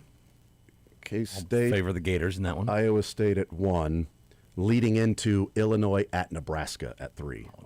That's a fun one, dude. Skurs are legit. Nebraska ball's a real thing. I was wondering this because we asked about the last time there was this anticipated of a player matchup at KU, not team for team, but Peterson versus Devonsa. Mm-hmm. And I went back to 07, March of 07 when Kevin Durant was there in Lawrence, and it was like, wow, Kevin Durant, you get to see him in Allen Fieldhouse. Well, who would be the guy he was going I up? think it was Brandon Rush. Probably Brandon Rush. Yeah, but I mean, Rush was scored 12 a game. I know. Right? That was Chalmers, all those guys basically evened out their score. I mean, Rush was probably the best athlete, best player on that team. But Mario he Chalmers was might have not been at the guy. Durant's level. Right, No, for sure. no. He wasn't at either of these guys' This is levels. like, would it be, I mean, did Beasley and Durant played? No, they were a year No, because different. they were a year What about different. Blake yeah. Griffin? Griffin and Beasley maybe played each other, right? I would have. Because Griffin was in there for 2 years at OU. I forgot he went back, yeah. Did It's back till then. Did Rose and Beasley ever play? Did Memphis and K-State ever match up against each other? I don't remember. Because they went 1-2. So Blake Griffin was drafted in 2009 draft. What was Beasley? Beasley was the Beasley 08, was 08 09, right? draft. Or 08. So he Beasley would was- have played 1 year. Beasley They were was the same 08, age then. yeah. Because Derrick Rose was 08, and it was that Derrick Rose KU 08. Yeah, that was 08. Beasley was 08. Beasley was drafted number 2. So they would have played once at least. I don't remember the game. And Kevin Durant was drafted in 07, so him, Beasley, and he probably wouldn't have played against Griffin. But Durant was 1 year before. No, because they were both freshmen. They wouldn't have played against each other, yeah. Durant would not have played Against anyone. Yeah, because neither of those two, right? So Blake Griffin's first year was... No one actually, which is crazy. Just Blake Durant. Griffin's freshman year was 07-08? No, his first year would have been 08. He was drafted in 09. Well, he played a couple years, though. He played 2 years. Yeah, Blake So Griffin bad wasn't a at one math. and What are we done. doing here? He was 07, 08, and 08, 09. Well, Griffin if he would was- have played Beasley, but Griffin did not play Durant. Okay, because if he There we was go. 07-08... Because he was 06, 07. Yeah, Durant So yeah, was 06-07. Griffin played Beasley, but not Durant. Yes. Yeah. So the divisional round games are Sunday or are they Saturday? That's Or they- it. But so that's which one of probably them? when you I'm have not to go sure. back to Yeah, that's a what I go back to. matchup Because like I asked this. self a question at Media Day. Do you About time. remember? It's I about know, damn time you ask him a question. before Step the up, season. grow a sack, and ask somebody a question. I said, does this remind you, do you remember this kind of star power, freshman-wise, in college basketball, and especially in the Big 12? And he went back. He's like, you have to go back to the Beasley, Griffin, Durant. Todd said Beasley had a great game in Norman, and they beat Oklahoma's Blake Griffin. So that Beasley-Griffin I didn't matchup. know Todd remembered losses. Yeah, it's weird. It's weird. He certainly doesn't remember 2 buzzer beaters. That's for sure. No, that's he's not. And Todd, by the way, total payback for the Elite Eight loss to Oklahoma with Mizzou, and Arthur Johnson went 1 of 75 at the free throw line, and Clarence Gilbert went 2 of 72. Total payback for the Big 12 championship games. Plural. Did Mizzou play OU twice? Stop. In Big 12 championship games twice, Yes, right? Yeah. they went. Mick. It's a payback now. OSU, You're OSU, even. OSU, You're even OSU. now. Yeah, they went 0-2. Ohio State won Big 12 championship. Todd said Did Mizzou? Beasley had 32 and 11, and Griffin had 27 and 14. So 84-82 K-State. Oh my God! Tell Todd to look up the Texas Oklahoma State game that year. No, I'm not going to tell him to do anything. It was final score in triple overtime was 105-103. O State pulled a win out. Durant had 40 or something like that. It was such a great game. that in the first half, Byron Eaton, remember that name? He was Oh, the yeah. point guard for Oklahoma State. He was trying to save a ball at half court, and he flipped it behind his back all the way into the goal. A half court behind the back flip, and it went in. And that barely made the highlights because that was first half, and then all this other crazy stuff happened. Nothing will ever beat, in my opinion, the greatest college basketball game I have ever watched. Ever? So yes, by far. Someone take a guess at what it is. Mizzou versus... Mizzou's not involved. Is it 2012 Border War? That was the best game Mizzou's I've not ever involved. seen. Best game in college basketball history. That you've ever witnessed there or just Watched watched? in person.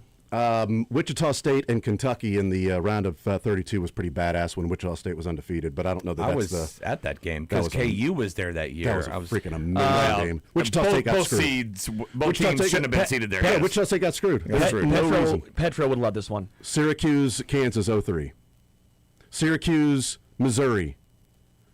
Syracuse, UConn, 6 overtime game. Oh yeah, I that's remember right. that one, At Madison Square That Garden. was, Yeah. I think, the greatest. Wait, was that Jerry McNamara and Carmelo? Was yes, that that was no, that was That was, Devendorf. Devendorf. Yep. What Devendorf year was this? that would have been 2000. I was in high school. I remember. Oh crap! Let me see if I can go to the game cast if it'll show up what year it was. Typically, you can just 2009. just put in. I think I was here still, so I think I was- 2009. Yeah, that was when Devendorf hit the shot and he got up on the table, and then it was it didn't count or something like that, and then he had to go then to play 6 overtimes. Johnny Flynn when Johnny Oh Flynn. my God, Johnny Flynn! I remember Flynn, that. baby. Lottery top 10. Was he like number 6? Yeah, then Hashim, Draft? it was 6. Over then, yeah, Steph Curry. and then Yeah. Hashim to beat Well, Steph Kemba Curry didn't do Walker. anything in college, so it's not a big deal. Steph Curry couldn't even go to a Final Four. He couldn't even take the final shot against KU. Yeah, Steph Curry, if he's so good, why did the coach choose for him not to shoot? Anyone against take a guess KU? at how many minutes Johnny Flynn played in that game? Let's see. How many overtimes was it? There were 6. Six So- overtimes. so- 6 times. It's 70. It's 75. I'll say 58. He played 67 minutes. Oh. 70 is the most, Oh, right? yeah, that's why I said 75. Okay. That's not Sense. possible. Yeah, You made what? 67. 67 That's minutes awesome. of that game. Why'd they bench him for 3 minutes? I'm sure it's probably the first half. He only had 2 fouls. How many fouls? 4 guys fouled out for Syracuse. 1, 2, 3, 4 guys fouled out for UConn. I don't know. That game always stands out And somehow in my in memory. the 6th overtime, Syracuse won by 10. Yeah, they did. Yeah, they want to run. Once it started to get away from them, UConn was just like, well, we're toast. I mean, if any team went on a quick little run, it felt like the other team was going to just let go of the rope. And Syracuse. The best did part that. is you look back. How long ago this was? This was in 2009, 17 years ago now, I guess. Wow. Time's a beat. Oh, dude. Guess how many 3-point attempts Syracuse had? Because they were like, remember Eric Devendorf, Johnny Flynn. I know Flynn wasn't a 3-point shooter necessarily, but still. I mean, 3-point attempts? Yeah, 45. Wow. 23. Oh, wow. Oh, wait. Okay. That's my point. It's super low. Went the Okay, wrong way. okay. That's my point of like, Went the wrong way 23 forward. now is like Yeah. any normal game. 23 is a nice half for some teams. Nice half. By the way, and so not only that game, not only at Madison Square Garden, not only in the Big East tournament, but also the best college basketball play-by-play color commentating team with Sean McDonough, Bill Raftery, and Jay Billis. Yeah, it was a lucky one. They're number one. That's the best group that was ever put together, and they called that game. You know what? I just want to go back and just watch that game again. I do too. That game was tied 71 at the end of the game, 127-117 when it's all said. I know. I had the under. I think the commonality between DeBonsa and Peterson this game on Saturday is that both of the supporting casts can easily carry it. I mean, BYU's good all the way around. And it might be like and whose supporting cast comes through. KU's finally rounding into form. We have Council doing things, but Dunga's dunking all over the place. Trey White's steady for. I mean, there's talent all over. It ain't just those two. Well, and I said that the supporting cast will make obviously a difference unless this is like their most recent AAU matchup, which God help us, let's hope that is the case. I didn't. What would they do? So the most recent AAU, they've met twice against each other in AAU. The first one, Darren Peterson went 2-0, so that means DeBonsa's due. He dropped, that he'll never win. Yeah, 32-10 for Darren Peterson in the first one AAU matchup. The second matchup, Darren Peterson's team won 86-84. He had a game-winning 3 as time expired. he had 58, 7, and 5, and Dabanza had 49 and 9. Wow. That's the most recent AAU matchup. Please give us a version of that. I don't even care if anybody else shows up. I just want to see that tomorrow because I don't have a dog in the fight other than wanting to see a great game. But we were talking about sort of the two different supporting casts, and I could make an argument that you would take Dabanza, Darren Peterson, 1, 2, whichever, but I could make an argument the next 2 picks would be KU players. And then I think maybe the next 2 or 3 might be BYU Saunders players. is pretty good. Saunders is pretty good, but I would go Badunga third. So if Darren Peterson and AJ what's the big guy for them? Keita. Yeah, I always butcher I would go those two. Badunga. So if I'm looking at like talent and somebody that could take over a game or whatever, if Darren Peterson and AJ Dabanza are the captains, I think the first pick would be Flory. Second pick might be Melvin. But I can make a case that it might be Saunders. But then it might be Melvin and Trey White before you get to Keita. I think KU might have 3 of the 5, but BYU might have. Keita's numbers aren't what I thought they were. I mean, he's just very physical. Yeah. But this is why I said in this game. I get your point. We differ. I think Trey White's way more valuable. It's kind of splitting hairs to a degree. But talented more than Badunga. More than Badunga. I would maybe put Counsell above all. See, I put Counsell over Trey White. I just think Trey White is such a complete player because I think he can defend. First. I think he's a great passer. He's a phenomenal rebounder. Yeah, I think it's totally like, okay, what are we? Are we drafting for like shirts and skins here, or are we drafting or are we saying who's the best? Who's the next, the best athlete out there? Because I don't think Counsell's the next best athlete, but I think he could be the third most valuable guy. So the way that I went about it was talent of what I think is like the talent on the floor. So I think Badunga is filled with talent. He doesn't always realize it in individual games. When he does, he can be dominant. So on the basis of a player that could be dominant, I went. Now, if I think Saunders gets hot, he might be the most dominant guy on the floor. Yeah, if he's hitting threes. Yeah. But if he's looking like he did for most of the game against Arizona, then he's not all that great. And then also too, I mean, obviously, Allen Fieldhouse is the place that can get you a win, even if you're the it's the the best team. 1,000th game. Is it really? Yeah. Wait, there's only been 1,000 games there. It feels like a low number. Yeah. I thought it was a low number. From too. what I've seen from both, some of those games though. No, it's just total games played in the arena. That is funny though. They're counting they count women's games and as a high school tournaments they've had there. I want to make sure my numbers are correct. It was a big part of the storyline.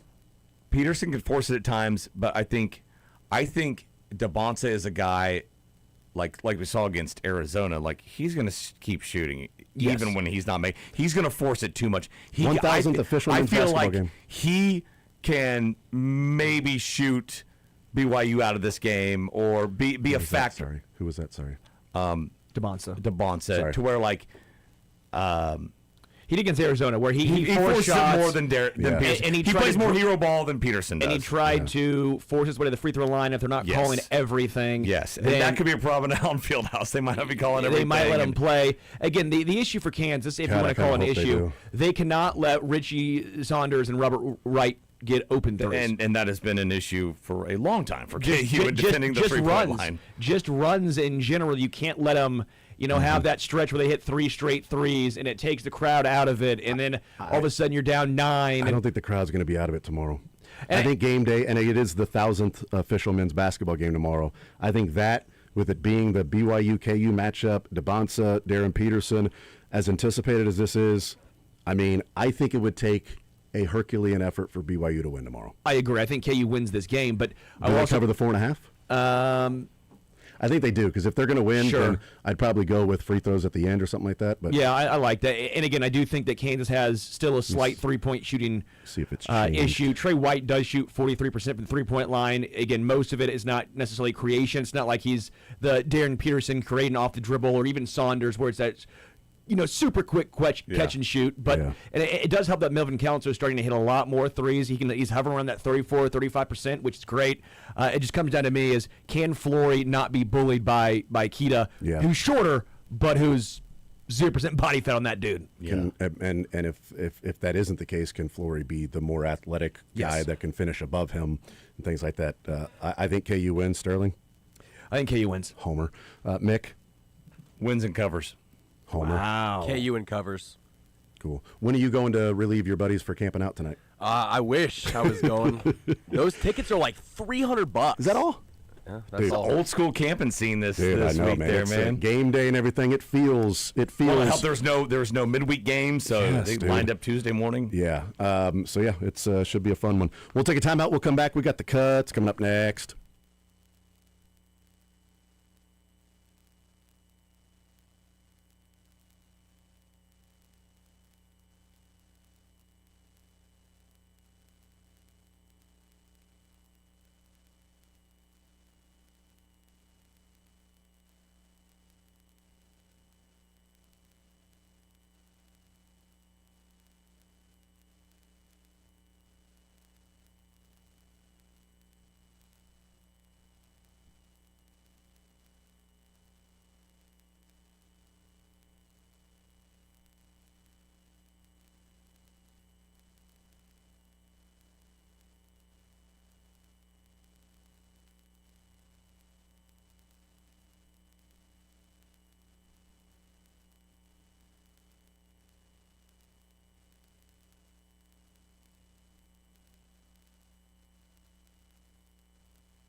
All right, hanging out with Mick Schaefer, presented by Advent Health Sports Park at Blue Hawk, as we wrap up the show on a Friday.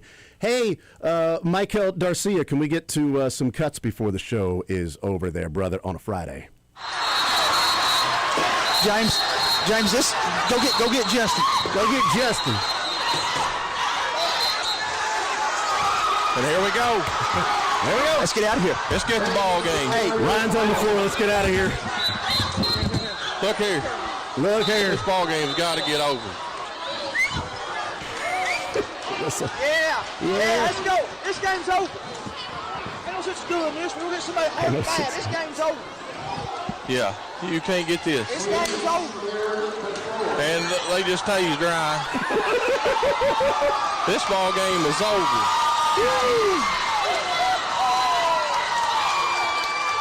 That's me. Yeah, we're going to end our live feed. This game has got to come to an end. Middle school. Middle school ball. Did you see which team was it after they won the other night? I think it was a college team. Put up the final score and said they just tased Ryan. They just tased Ryan. It's like TCU or something Tased like Ryan. that. That'll get a gal thinking about dialing the folks to let them know that she's found the one. Hello, beautiful. May I buy you a drink? 913. You sound like John Facenda. Yeah, of course. Oh, yeah, hell yeah. Get the hell away from me. I've just been shut down. It is unfortunate. Dating is a rough game and often a cruel one. There was only the painful face of failure. Blackjack, number 1. Well, BJ. I thought I felt something.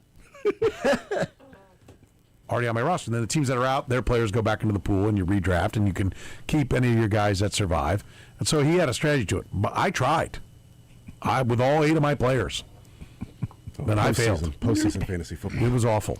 By the way, 23 on Sunday in Denver. By the way, are you still in it? No. No, shocking. You went that whole extra week. I left. Oh, wow, I'd never heard anybody brag from below. That's rare. You're not very high, are you? He screamed. The guy comes from in the floor below. From the floor. I was one of the only Keyshawn Booty supporters. By the way, Sterling said he's a big booty fan, too. Holmes, I'm a huge booty guy. He's you a big know this fan of about booty. me. Big, big booty guy. Big fan of booty. Yeah. I had a lot of disaffection at first for Saturday Night Live because it ruined Saturday night. You know, I went to school here, okay? When Saturday Night Live came out, I was in college. In the 70s?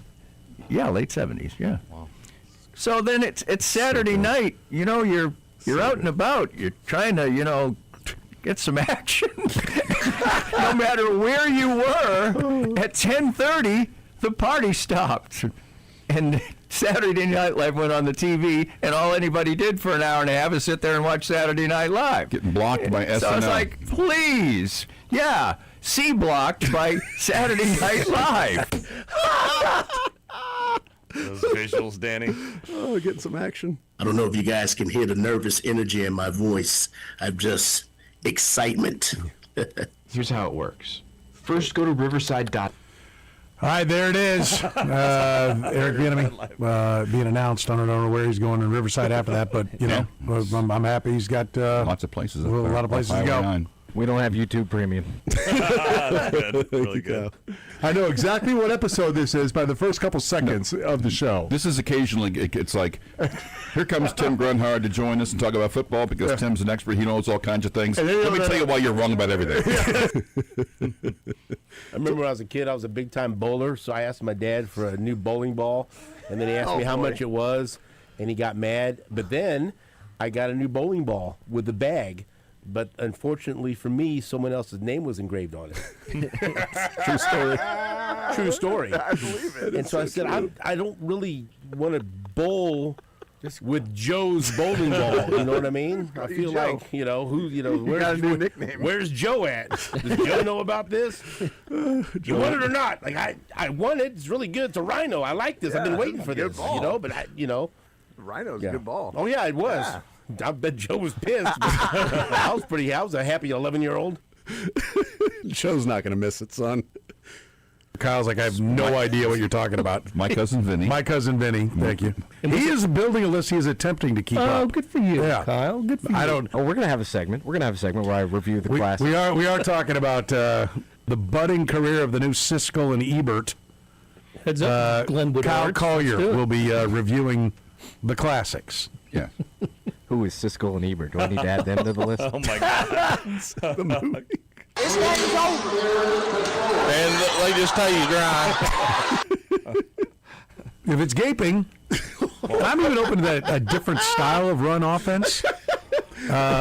He's toast now. It's going to be more efficient. No, I heard it. I heard it. Kyle's so happy over there. Nothing you can do at that point. I thought I heard felt something. Oh, no. Did you? No? I don't know. I'm really proud of this one. Took it out of context from Matt Derrick. What? Come on, Poppy. Come on. Yay. That's Matt? That was me. But apparently it was from Matt Derrick. I don't know. Blowing on his nuts. Whoa. Could be anything. How could that be out of Next context? time you're at the grocery store, make sure to grab some guy's nuts. Guy's nuts. Some of the best nuts out there. And while you're around, go ahead and grab your guy's nuts. This game is over. And they just tell you dry. Hey, grab some guy's nuts. You're going to do that, you're going to get tased. Evie laugh. That needs to be a hotkey.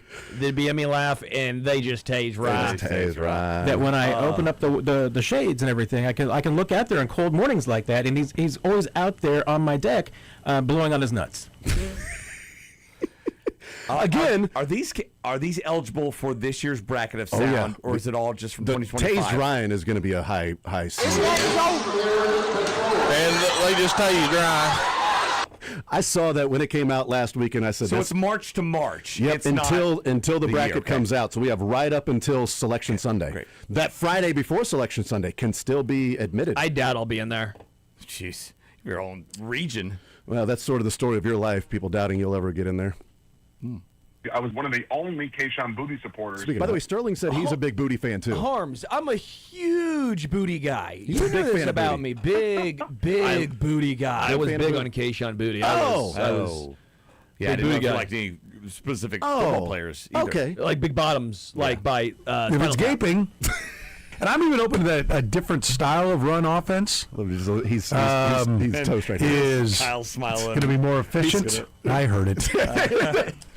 Kyle's so happy. We just do that all the Give it time. away. Like you say something, it's like, You got to be able to hit the hole. That's what I'm talking about. If you're a running back, okay? Yep. Talking about football here. Important. I just love Grow that. up over there. That when I open up the shades and everything, I can look out there on cold mornings like that, and he's always out there on my deck, blowing on his nuts. Come on, Poppy. Come on. Yay. Is that today? Yeah, I don't know what we. Oh, it was. This game is over. And they just tell you dry. It was talking about Andy Reid being the grandpa-like person that the guys don't just run up to him like, "Oh, hey, come on, Poppy, come on, yay!"